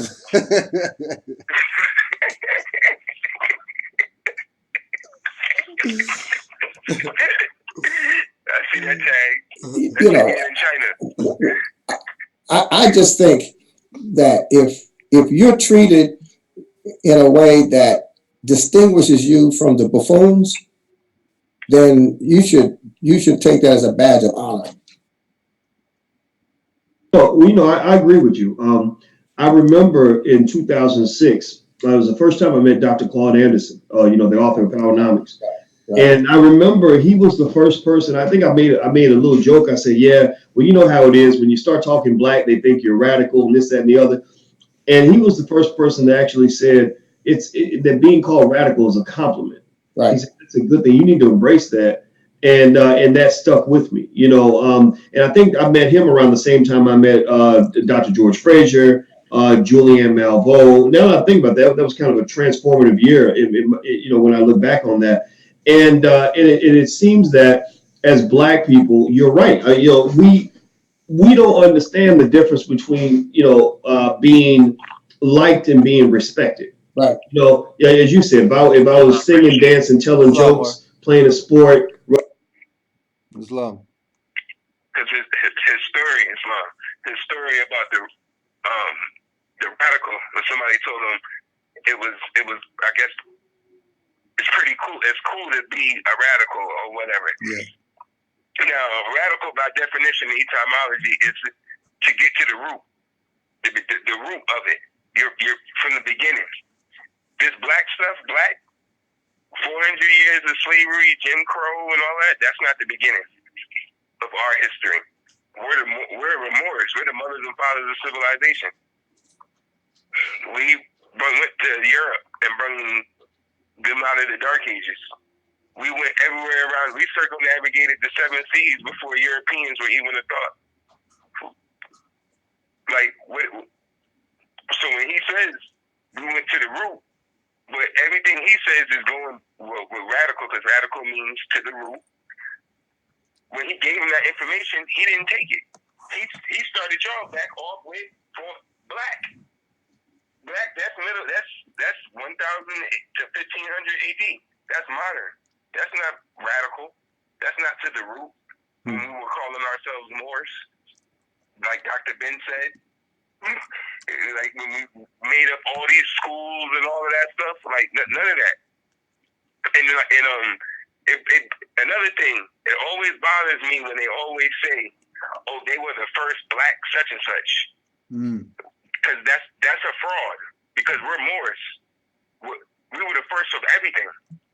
We were the first. We've been did this. This ain't new. Running whatever, being the first woman. That you're not the first woman. We're the mothers and fathers of civilization. But because you're saying black, and because black is not ancient, yeah, you're the first black. Cause that stuff with slavery and thus after, people who came off of slave ships and thus after, because predating that, the Moabites was empresses, peer potentates, viziers, all of that. There wasn't no first black woman. No. What are you talking about? What do you mean? That's fraud. That's fraud. They play that game that always bothers me when because they always say we're the first black something. Like that's like 1930s and up. soon as they start that first black link, how could that be? That's fraud. Yeah. Mothers and fathers of civilization. You get the Golden Age of the Moors by Dr. Ivan Tournament. He tells you everything that we did for Europe. Everything. All of those was Moors.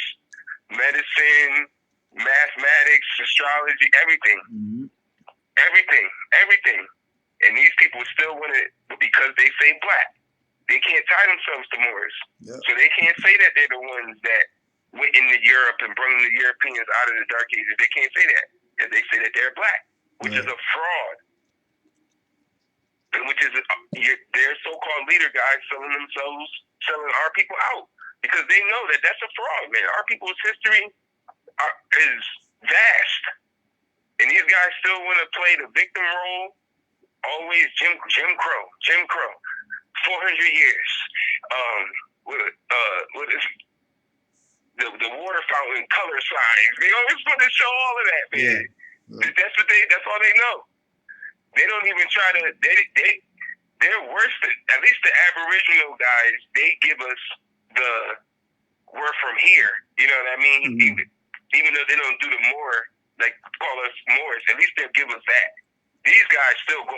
You got in 2019. You guys are still going with this slavery 400 years, Jim Crow stuff. Crazy. For real? Like, come on, man. That's crazy. That's crazy because these leader guys that's up here when we're looking at Dr. whatever, because he convinced Jesse to let him work with him, and now Jesse is his mentor. What you think Jesse taught him to do? To uplift all of humanity? You think Jesse taught him to do that? You think Jesse taught him to do that? Jesse taught him how to tag that tassel down. That's what Jesse taught him. That's what they're doing. Thinking they in it to help the people. They're not in it for the people. Everything they're doing is for black this, which is a dead status. You're setting yourself up to be in a trap. Everything. I'm glad you put that video up the other day from the mothers. Oh yeah. That was a good one. It's the same thing here.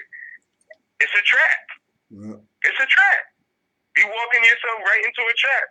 Dealing with this, I know you're gonna play the video even more, but if we don't get to it, he's even telling them like the Black Wall Street. Yeah, they bombed it, but even if they bomb it, build it again. Like they're gonna keep bombing it. So what? Build it again. I'm like, that's not a remedy. Yeah. To keep getting bombed and people dying. People like that's not a remedy, guys. What are you talking about? Yeah, bomb it again. Like what do you mean? You just literally walked your people into a burning fire with that statement. Yep. How about not get bombed? How about that? How about not get bombed? Or how about do something about the fact that we were bombed? Right. Let me skip ahead and see if I can find some of those ones. And you navigate a lot of circles, and I respect that. There was the. Holy shit, things are rad. Nice and roomy, but they don't fall off. Oh my god. You guys, are you serious? There was a conversation this week in which Elijah Cummings got into it with Trump over the use of the word infested to describe what's going on in Baltimore. Trump says Baltimore is drug infested. Elijah says, how dare you? Then they come back and say, oh, but let me circle back on something that you mentioned earlier. It makes me, hearing you as a man of action, and I think about, a lot of the reaction, for example, when Tariq got banned from the UK, or whenever there's a consequence for us speaking the truth. I don't know a single black person who's ever been strong who didn't experience consequences, right? I think that there's a difference between, working around the opposition versus just sort of submitting to it, right? Meaning that, for example, I've heard black folks say, when we talk about building Black Wall Street, they say, well, last time they built the Black Wall Street, they burned it down. Every time we build something, they burn it down.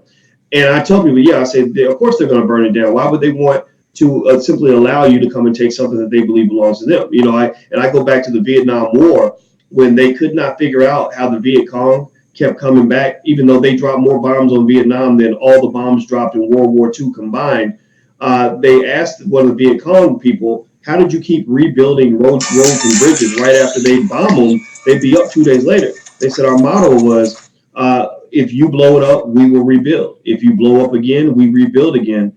So do you think that as Black folks, we have we can learn something about resilience and expecting opposition as opposed to being offended by it, letting our feelings go? Like that brother, there was a brother on CNN that started crying when Trump said that Baltimore was infected. That's not a reaction I can relate to. What do you think? No, this is why I love you. I love you as I listen to you. Please more. Oh, you good? All right. Yeah. He just dropped the thing. I don't know if you heard it. About the adoption? The Black Wall Street. About the Black Wall Street. Oh, okay, yeah. Right. I didn't. They hung up. Yeah, they got you know how they get? They hung up. You got mad. I didn't get to hear it, but I already know. I already get the gist of it. Yeah. You know, the rebuilding of the Black Wall Street after like Vietnam when they kept getting bombed. Yeah. You know, 2 days later they would just rebuild the bridge or rebuild the whatever. Like that's not smart. You know how many people like died from that? Like, and then like they're not telling the whole story too. Like that was business. You know, like all of that, keep getting bombed, blown up, rebuilt, bomb, blown up, rebuilt. That's business. War is good business. That was a war. This, with them bombing so-called Black Wall Street, that wasn't a war. Property was out of hand. Yeah. Their property got out of hand, and they had to put their property back in order. Right. That's what happened. Or they had to put the bad dog down. Right. And when he was saying, and this happened in 1920 or 1921, the prophet started the old Canaanite temple in 1913. Yeah. I'm pretty sure by 1920s, there was Moorish businesses set up already. The prophet, there was Moorish laundromats. There was the prophet had businesses already set up. Why didn't they bomb the Moorish anything? Nothing. Why didn't they bomb that? Yeah, why didn't they bomb that? Because they already know that they would have had Moors on the inside who would have had, you know, the Moorish colony in Virginia have grass growing out the windows right now. Yep.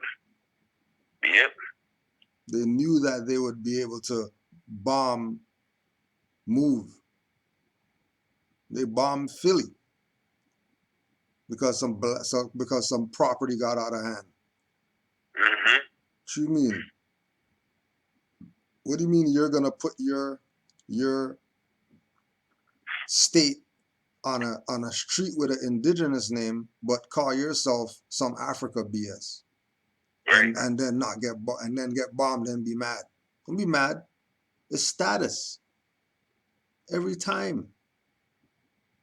It's status. They thought Amadou Diallo was a black guy.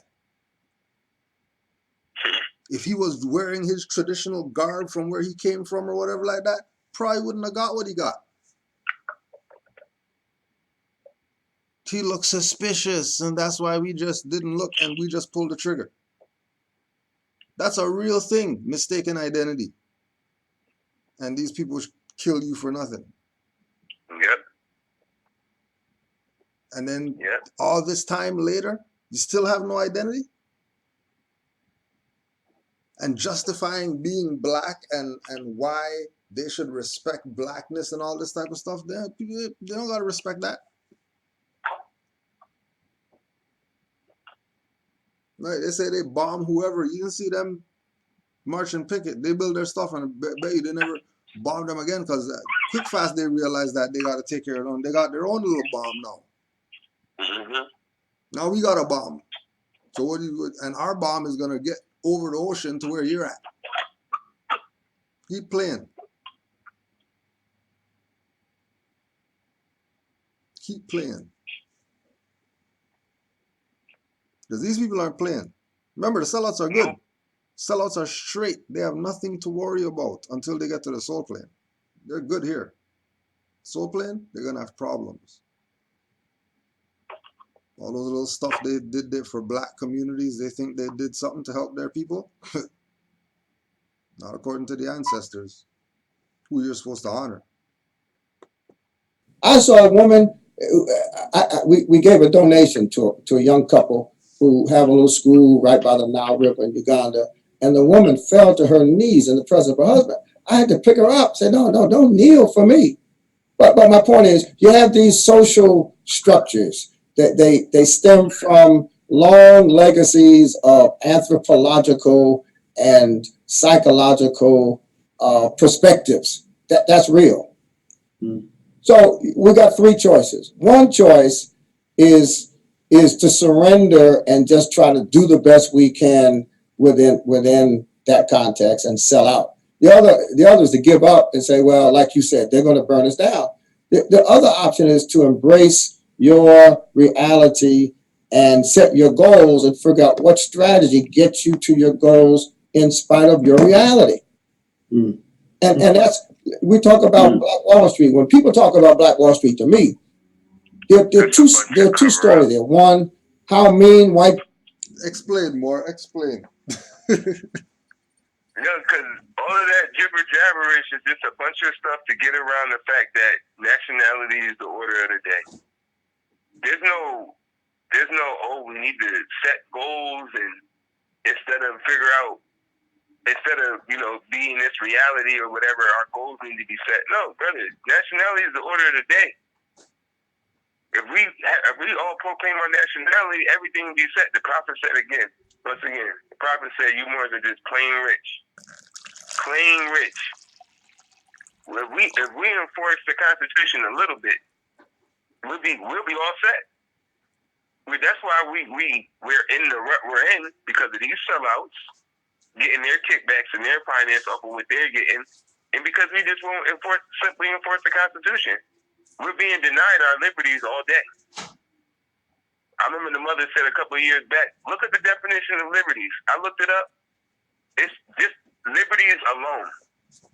We would be filthy rich if we would just have our liberties. We don't even have our liberty. We're supposed to have a place to live, a place to shelter, food, and stuff like that. That's just liberties. Yep. Not to be detained, not to be able to go wherever you wanted to go without none of that. We're being denied our liberty. Just that alone, we would be rich. You having to go get a permit to sell ices or limbays or whatever is crazy. For you to have to get a permit to have a tag sale or whatever at your own house to sell stuff that you bought, you got to go downtown and get a permit to have a tag sale. I know here you do. I don't know about nobody else's jurisdiction. I told y'all before. I can't water my vegetables here because of the water bill. Sellout leader guys. He's a state representative. He knows this. He knew this. The people are getting charged for water. How can you charge us for something that was just here? It was just that's amazing, and we don't even enforce the Constitution. That's why the prophet, he was truth and exact when he said that. You more than just plain rich. Simple things we could have just enforced. We lost that because the sellout was that real.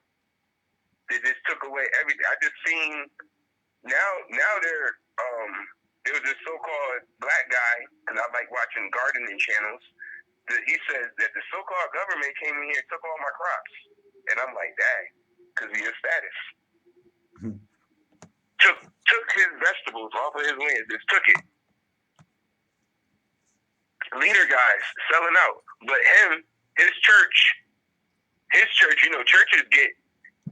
churches can get land. All of that stuff when churches getting land, that's coming from dumb diverses. That's what that's coming from. These pastor guys being able to get land and claim houses and stuff off of the half of the church. That's all off of dumb diverses Roman Pontifex. That's where that comes from. Oh, you wanna talk about that more? You know, who somebody in the church gave 17 grand or whatever, made them leave the church Made him leave the church for 17 grand. because of the tithes, and all they got was a certificate. Where did I read that at? Because my mom had got one for the 3 grand. And then there was another one for the 17 grand. I forgot what happened. That's how big it is. That's how big it is. That's how these people are getting away. Yeah, just gave him a certificate. Oh yeah, somebody sent me something hearing what I was saying, and they showed me like, oh yeah, I think something they had got hit for 17 grand, and again just a certificate. A certificate, 17 grand, but the mom ain't been back since. The mom didn't go back since. Just like my mom. My mom, once I explained that to my mom, and it was just 3 grand.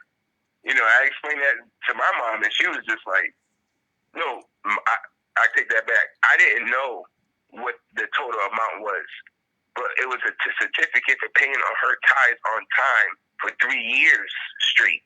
That's what my mom got. And I'm like, 3 years straight?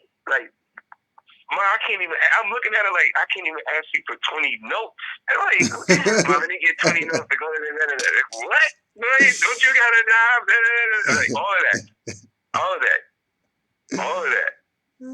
But because Pastor such and such has you thinking Jesus has a Bank of America, you paid that on time for 3 years straight.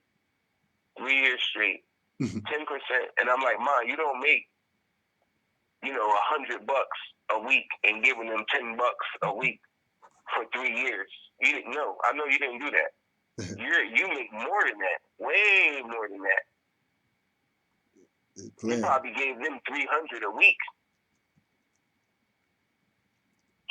And again, ain't nothing wrong with doing that if it's going to something that is going to benefit you and your family. We're talking about real benefit. We're not talking about benefit that somebody threw some holy water on you. 300. Or you went into some little box and you told him that, confessing your sins and all that type of stuff. You think that you got worth your tithes. But this man has new suit every week or whatever. Yeah, that's what I was about to say, man. You got the leather chair with the crazy. Fitted. Initials in the cufflinks. Initials in the cufflinks. I done seen it.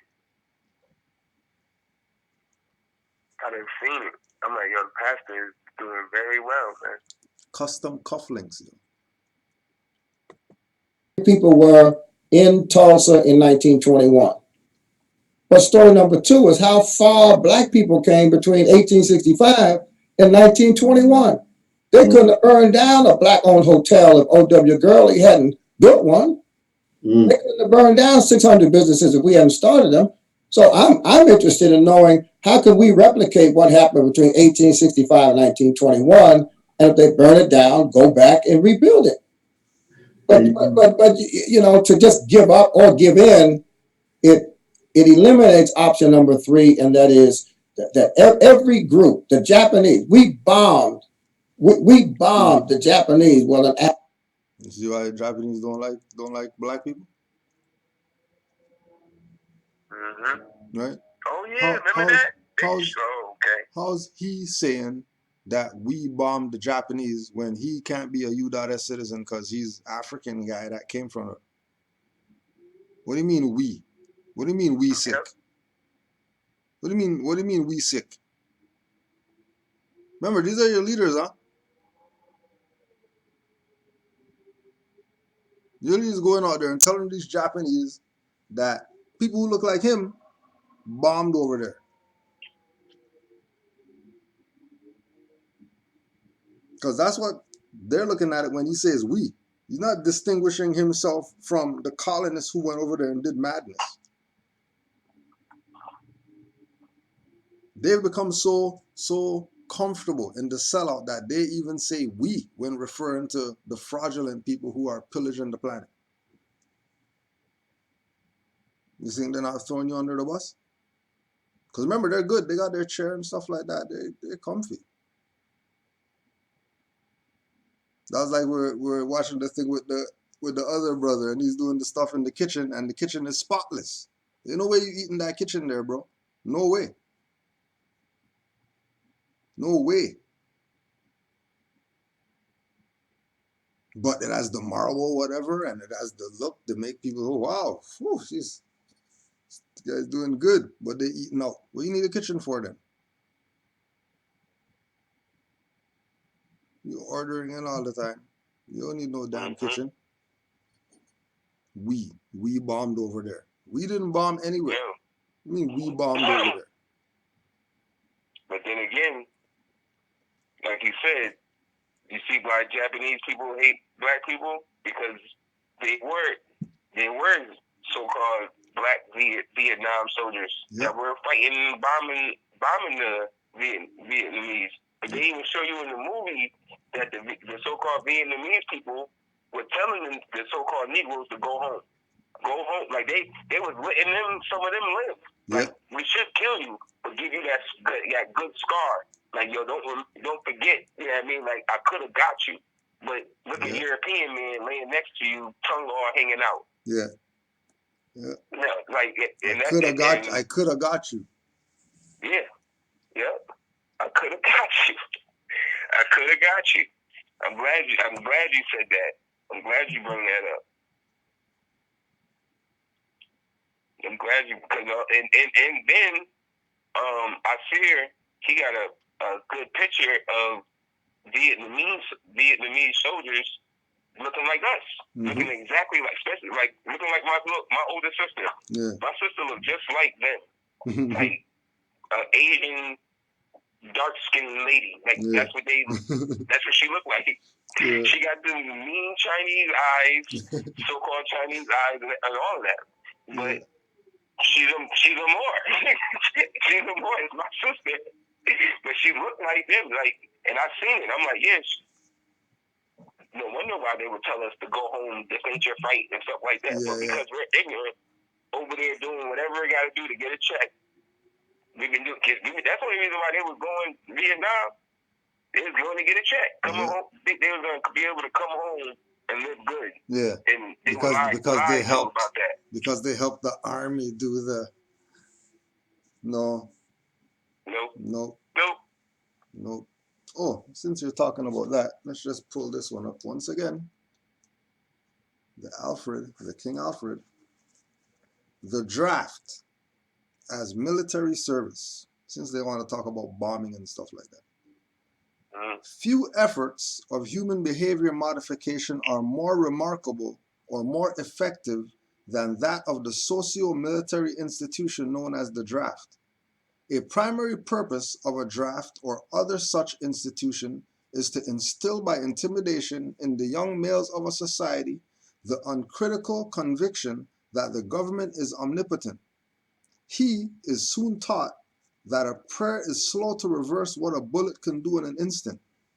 Thus, a man trained in a religious environment for 18 years of his life can, by this instrument of the government, be broken down, purged of his fantasies and delusions in a matter of mere months.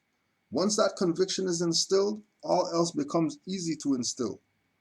Even more interesting is the process by which a young man's parents, who purportedly love him, can be induced to send him off to war to his death. Although the scope of this work will not allow this matter to be expanded in full detail, nevertheless, a coarse overview will be possible, and we can serve to reveal those factors which must be included in some numerical form in a computer analysis of social and war systems. We begin with the tentative definition of the draft.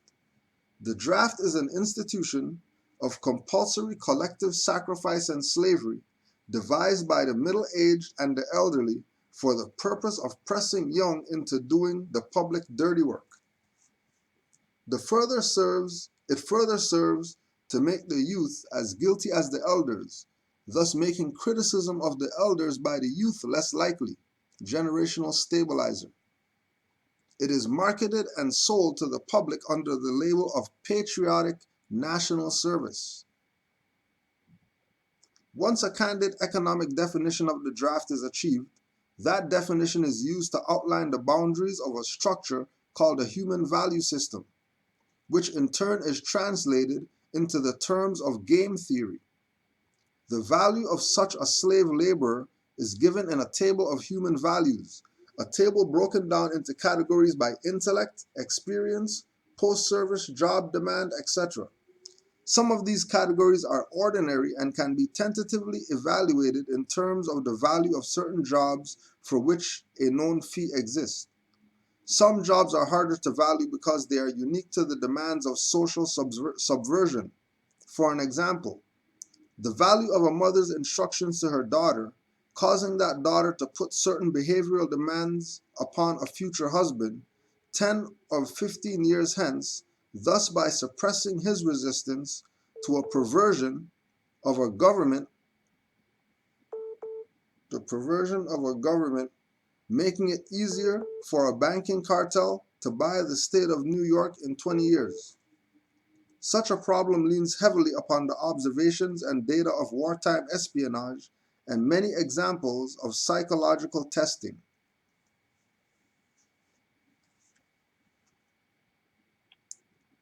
And remember, this is just the draft people that what are they doing with everybody else out here? If this is just the people in the military that are getting this brainwash, what are they doing with everybody else out here who they're open to any kind of subversion? The military people, all they got to do is worry about their jurisdiction and who's in front of them in uniform. Out here, you got YouTube trying to tell you stuff, Facebook trying to tell you stuff, school trying to tell you stuff. Crazy.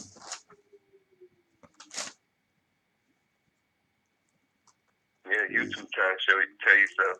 They give you suggestions that they think you're gonna like. Mm-hmm.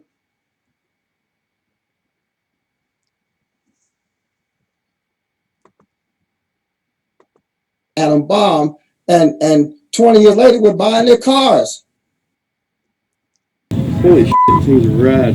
Nice and roomy, but they don't fall off. Oh my god. You guys, are you serious? We fought the Germans in the 1940s. We started buying Volkswagens in the 1950s. I mean, we're the only people. And you know what? When you talk about white supremacy, which I appreciate, I think we give a backhanded endorsement to white supremacy that it doesn't deserve when we act as if white supremacy is so supreme, we can't do anything until we get their permission. Oh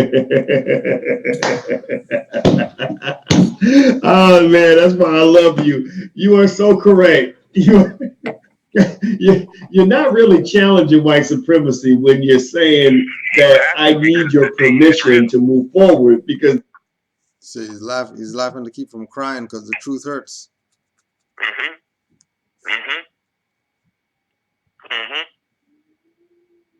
These people know they got to get permission and do everything.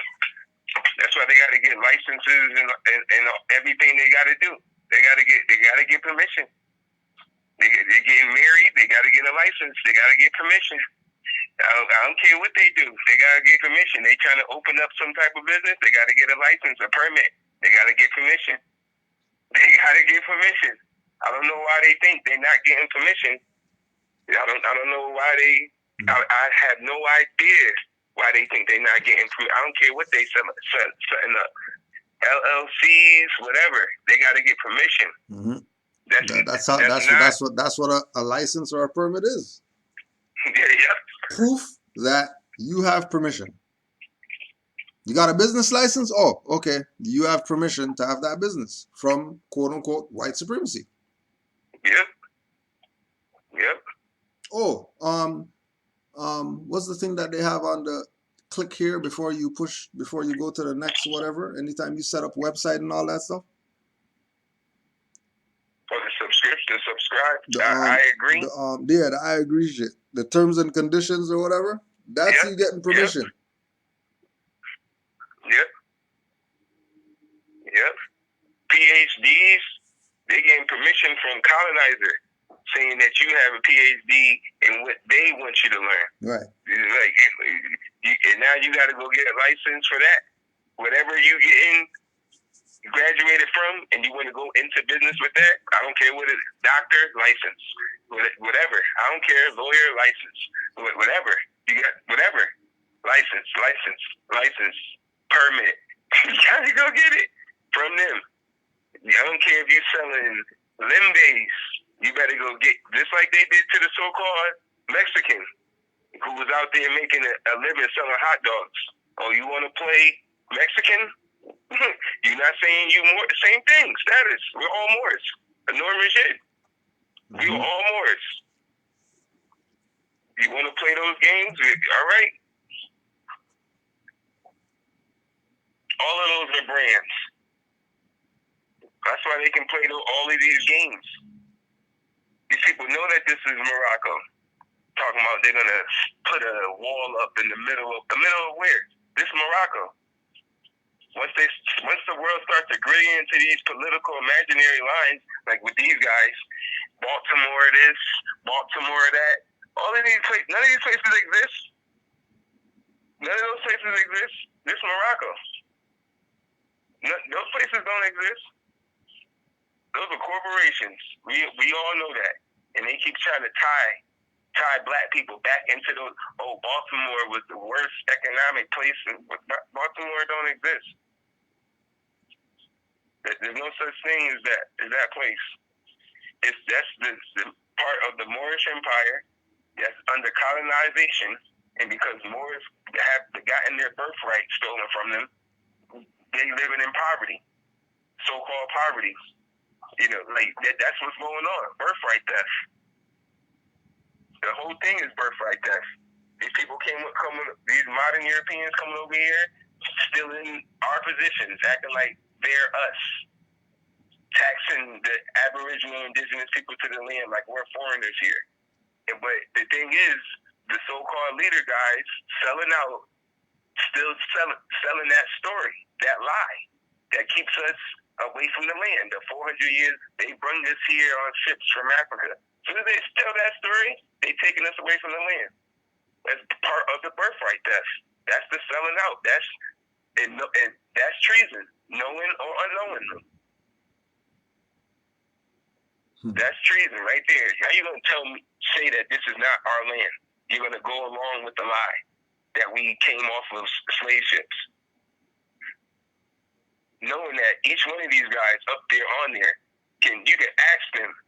None of y'all, any one of y'all grandmothers, grandfathers say I got some. Oh yeah, my grandmother said we got Blackfoot. Offer it, both of them. Cherokee, whatever, both of them. They know they not African. Know it.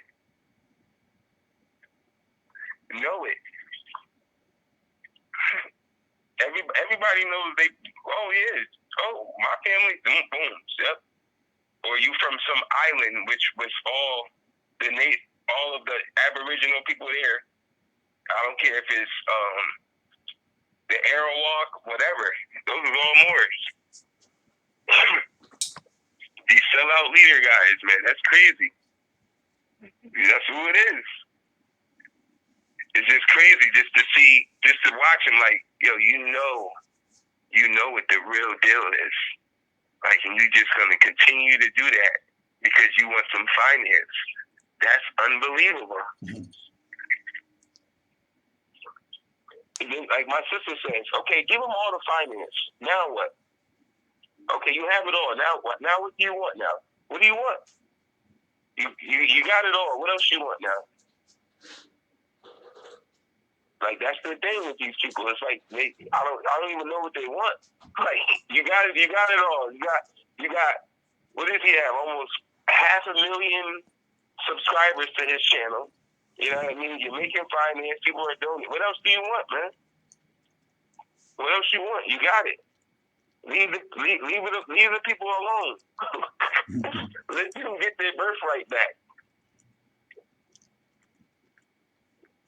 But they won't. They done took that oath. They can't. that's me admitting that I believe in white supremacy too. Exactly. The first challenge to white supremacy to me is to not even acknowledge its existence. And you're right. I mean, it is kind of strange that we're saying, you know, to the white supremacists, if you want to call it that, we're saying, you know, we believe you are supreme and superior, so therefore we need you to undo your superiority so we can move forward. Does everybody get that? Are you guys following it? Let us know if you get what we're talking about.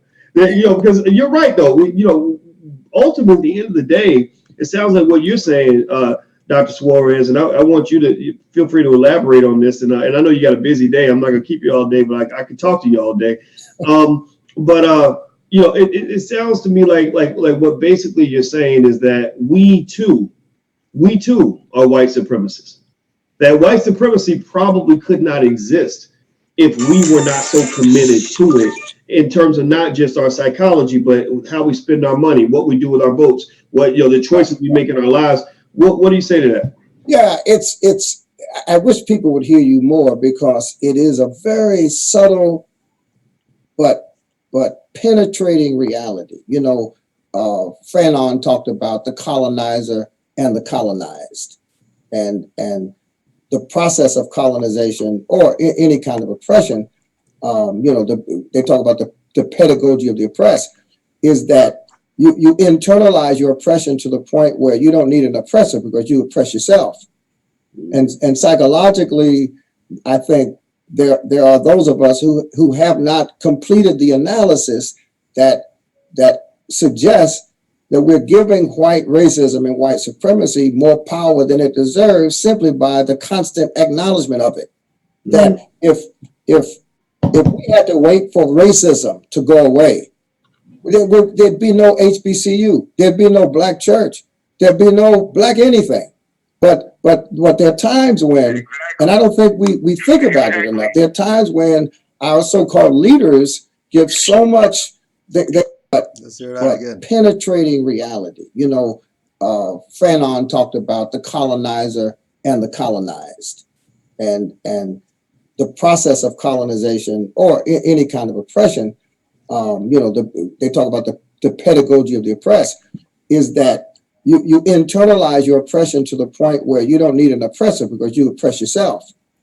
And psychologically, I think that's what calling yourself black does. Calling yourself black makes you oppress yourself.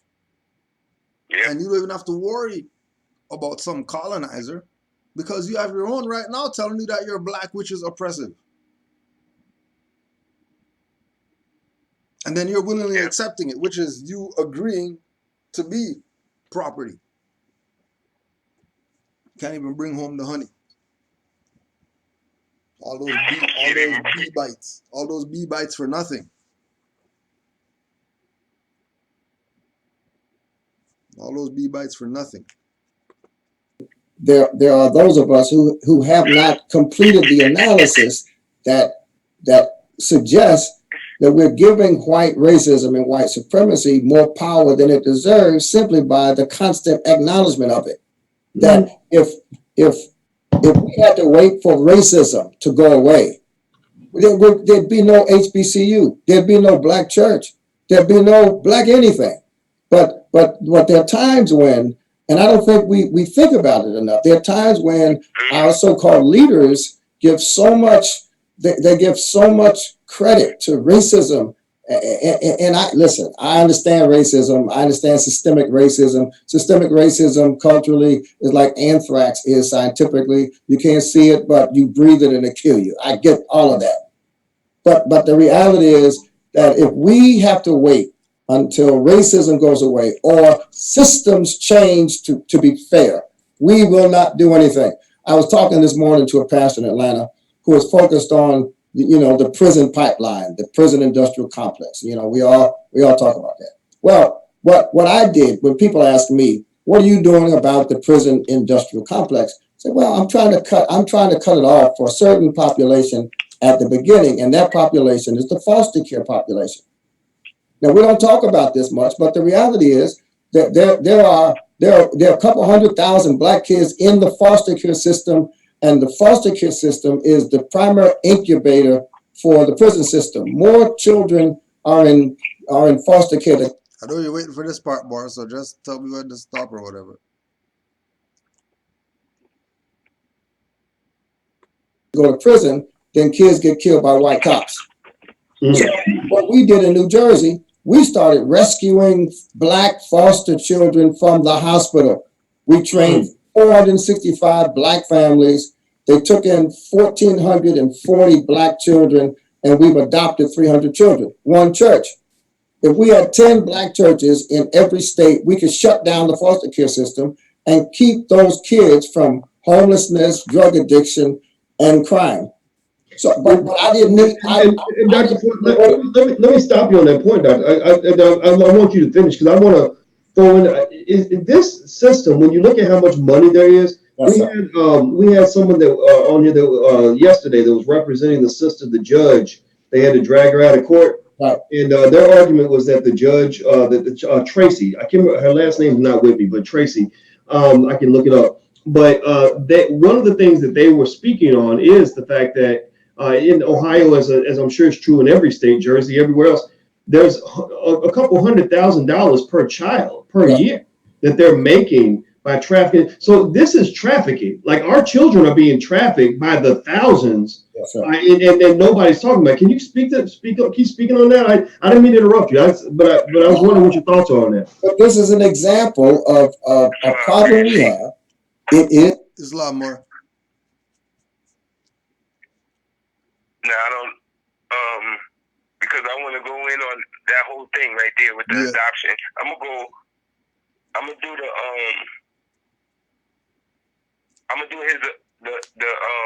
the PDF first, the adoption excellence. First, Okay, I'm going on that. All right. On the page 10 or whatever. All right. Page 10, yeah. Because he goes in, the pastor guy, about all the children that he has gotten out of foster care or whatnot from the state, and how he's trained over 1,400 people, he said, to take in a certain amount of children or whatnot. Now on the blind scale, people would think that this guy, that's a good thing, that he's taking children out of foster care, and the church is training people to be able to take children and put them into their care out of that system. But all he did was the same thing about when we was going in earlier about the emancipation. All they did was the transfer of property. The children who was in the foster care under the state on that plantation just got transferred over to his adoption agency.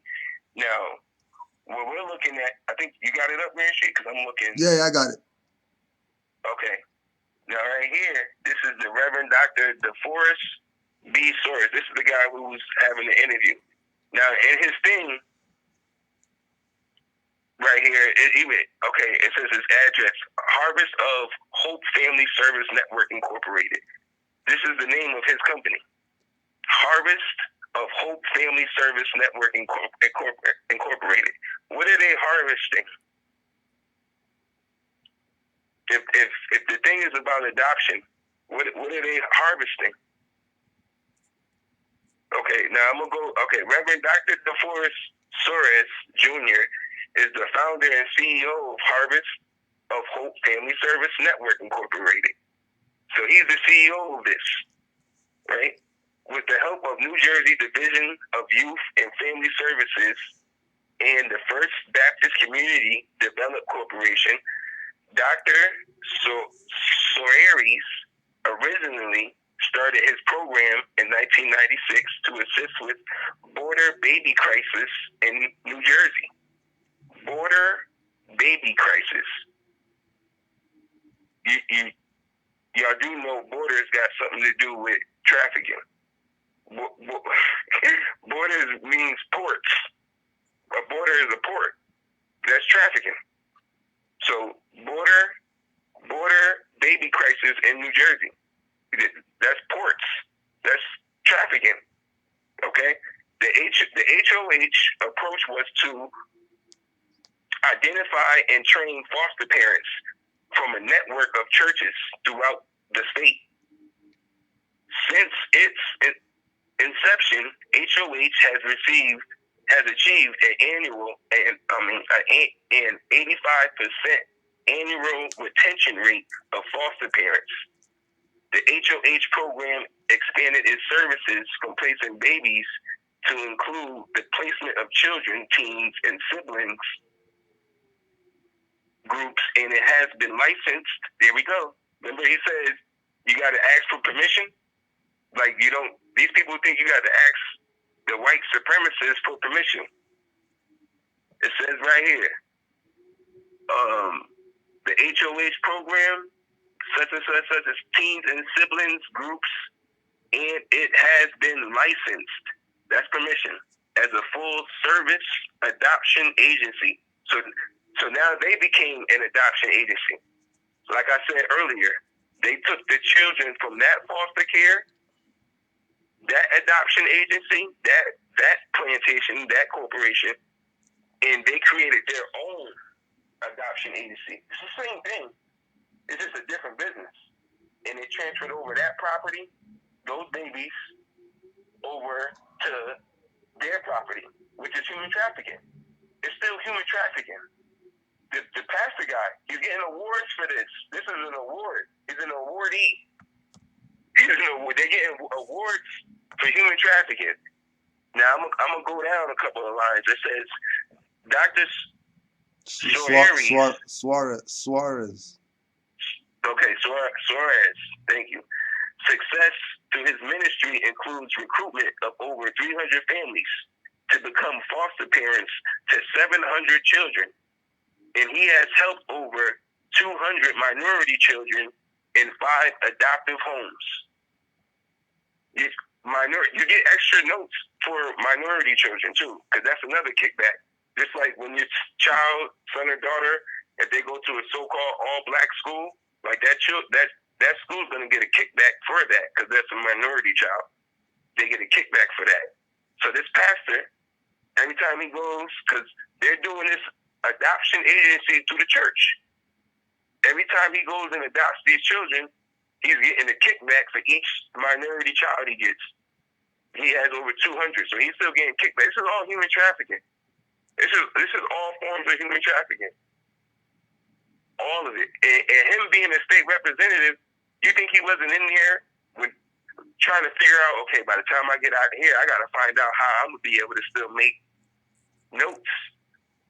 And the first thing he thought was human trafficking. I can do this selling the babies and foster care stuff. It's human trafficking.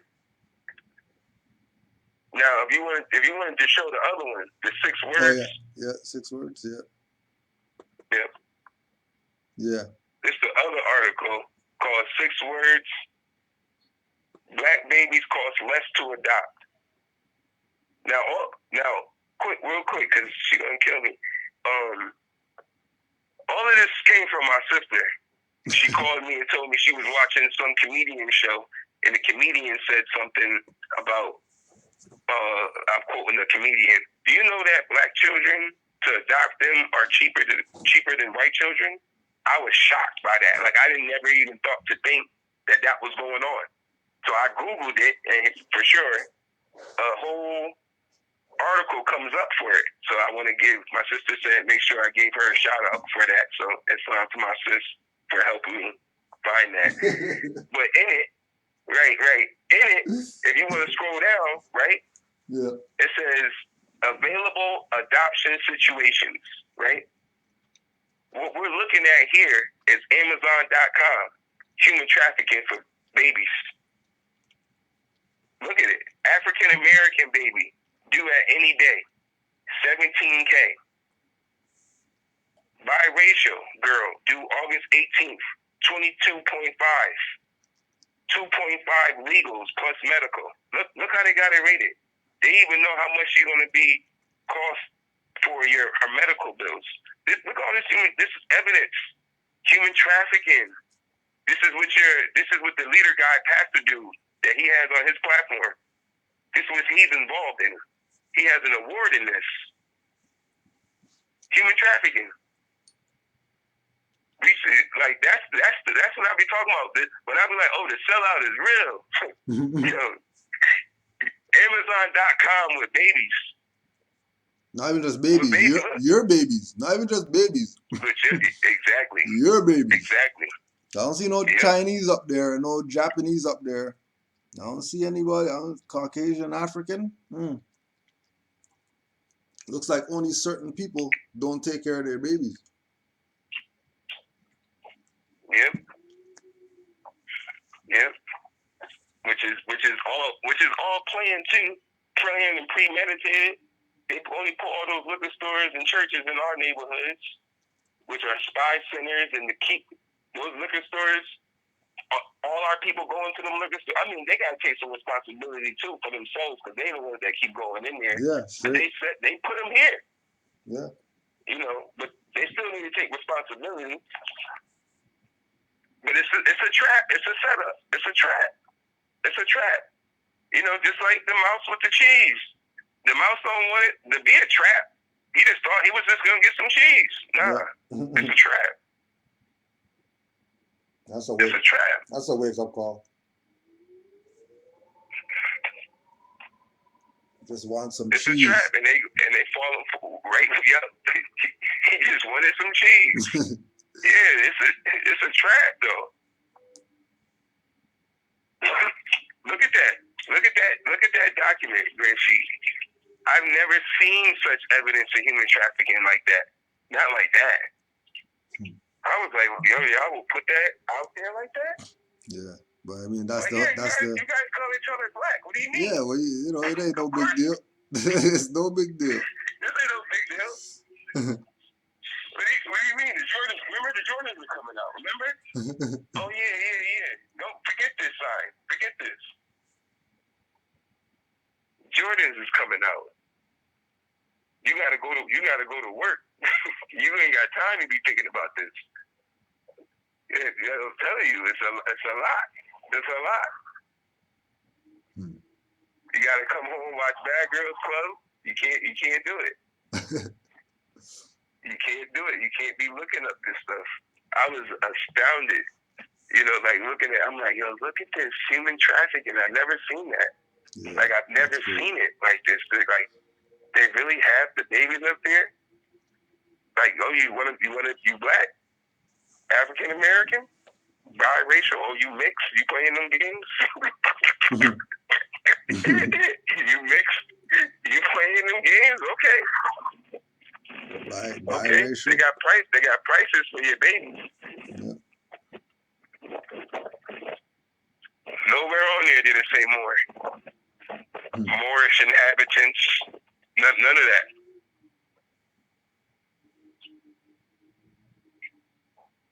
During the process, the family received 4 calls about potential children to be matched with them. 3 from states that use this race-based cost structure.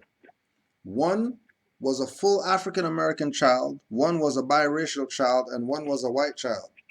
Lance said, and when they told me the fees for the white child, I was in a Babies R Us store. And I remember having a sit down in the aisle and saying to myself, I don't think we can afford to adopt this child if the expectant mother chose us.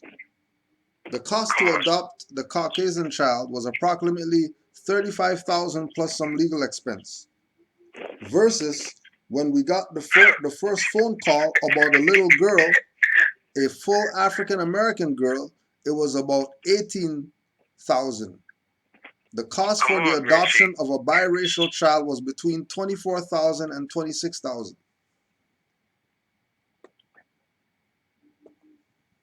You can't keep reading it like it's a tag sale. You're reading it like it's just a tag, like it's stuff on sale, like it's see, now this right here, this is literally the Black Friday. Yeah, Black Friday right here for real. Black Friday. They don't have buy one get one. None of that. Nothing. I wonder if you can get a membership card and get a baby for cheaper. Like look at this. You you're just reading it like it's just 17,000, 20. I couldn't afford the baby because it was another 10 grand for that one. Like what baby?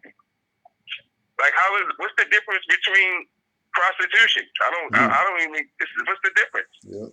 You're still selling babies. You're still selling people. It's human trafficking, man. You're selling people. That's human trafficking. Where did they come up with these prices? Who made these prices up? Yeah. Who said that babies were worth what? Who did that? Who came up with that number? Same people who came up with the auction number. Right. Put you on the pedestal and sell you to Mr. Whoever over here because you want to play Negro. Yep. And then because you're Negro, you put your children in perpetual servitude, which is why they're selling them right now.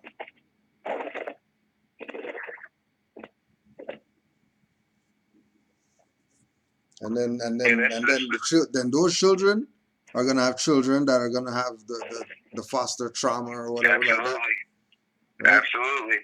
Yep.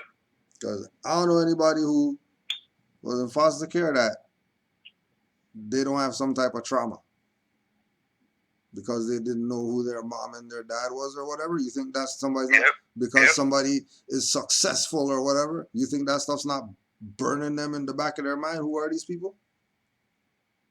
What do you mean you don't know who your mom and your dad is and you're just cool with it? Because you're in the Franklin family now and they have 800 million acres in the wilderness of Australia and you get to live a good life and all this stuff. Ain't no way you're looking around the house at all these Europeans, you're the only Asiatic there and you're not questioning some stuff eventually. And again, even if you're around your own, if they're going to lie to you and make you think that, oh, this is really your family and all that stuff, then they're doing you a disservice. Because you should want to know who's this dude. You go punch them in the face or whatever. Them abandoning you. And then somebody else selling you or getting a check for you. And you wouldn't be mad? Yep. Somebody sold you? 2019? Slavery is supposed to be abolished and all 400 years of slavery is over, but there's human trafficking going on still. There's human trafficking going on still. Yep. And real quick, Grand Sheik, too, because you still got to let them know this is what again, the dude that's on this platform, this is where this is coming from. When he mentioned that he has over 400 people getting trained to adopt, a certain amount of children, 700 children, 200 minorities. This is all training for human trafficking. The pastor, he's setting up an agency for human trafficking. So-called black leader pastor guy, ex-state representative. This is who's doing this. This is the sellout. And this guy has him on his platform. Like, how big of a, they're selling children.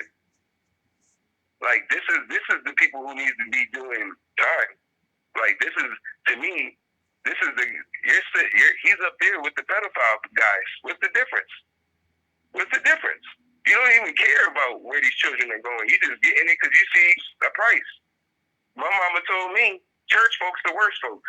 So how you training church folks to adopt children? My mama told me church folks the worst folks. And she, you know what I mean? Like, come on. I already know. Like, that's not who you want to be. With some church people forcing you to, everything. Everything out the ordinary. It's forceful. Yeah, I mean, it's just creating more dogmatized Christians, Caesar worshipers. That's all they're creating. None of that is they're activating no pineal gland. None of that. None of that.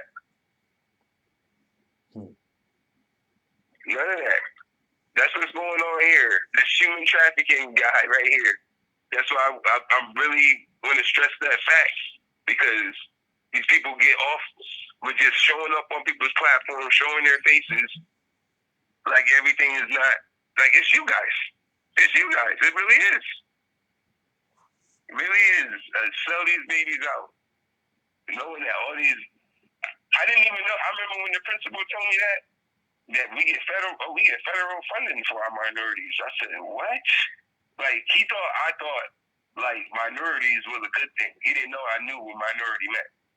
You know what I mean? So when he said it, I was just teacher guy telling me this. Oh, we get federal funding for my minorities. I said, oh, so you guys, you know, you get paid off of this being an all black school, you know, quote unquote. And he was like, oh yeah, of course, and just regular human trafficking. Just regular. Regular. Like, oh yeah, it's just nonchalant with these guys now, because we haven't enforced the Constitution. They can just say whatever now. We haven't done anything. We haven't done nothing. First thing, we want to claim some 11 properties. 11 properties you claiming? These people is human trafficking babies, and you want to claim 11 properties? Unbelievable. I'm glad you put. I'm gonna listen to that class again, the one you posted the other day, because that was a beautiful class. Yeah. The mothers was true and exact. Yeah. It's, what are you looking like?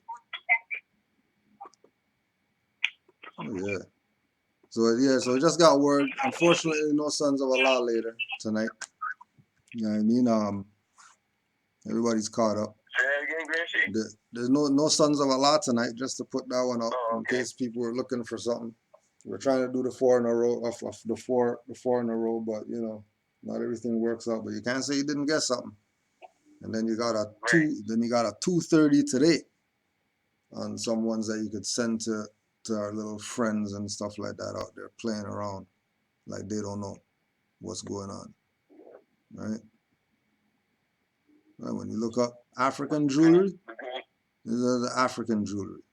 Right? This is what you're tying yourself to. Right? Yeah, more. Real quick, because everybody's walking in the down. Yeah. I already know. You already know. Yeah, Islam to all the Moors in the chat. Islam to the Green Sheik in his platform. Islam more. Give thanks to the Prophet. Give honor to Allah. Islam. Islam more. Peace to the family too. Islam more. Oh, of course, I tell him Islam. Islam. Then look up Blackamore.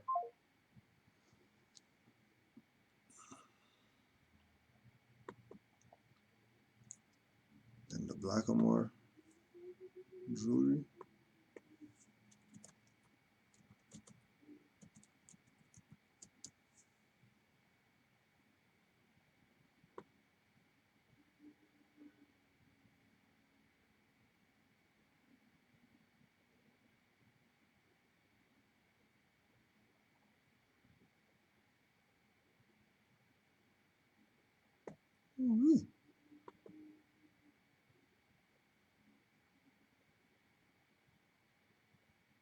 Them bad boys. Now those are some earrings.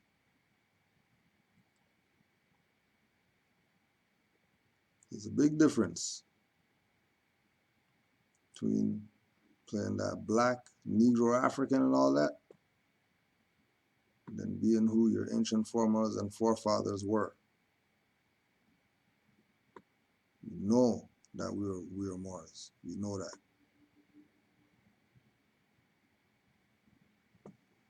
Peace and love to all the Moors, everywhere you're at. Islam to the Moors on the grind that hopefully got some time passed, so slaves almost done. Islam to all the Moors chilling, just doing whatever, tuning in. Peace and love to everybody else who's going to eventually see this. And peace to all these Negro, black, colored scholar guys for being an example Give thanks to them for being an example. So we know, we have a reference point as to where we shouldn't be. Because it is a struggle.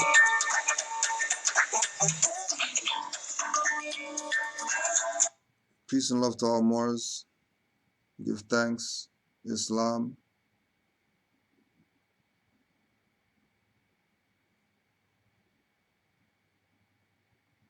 And we'll connect again on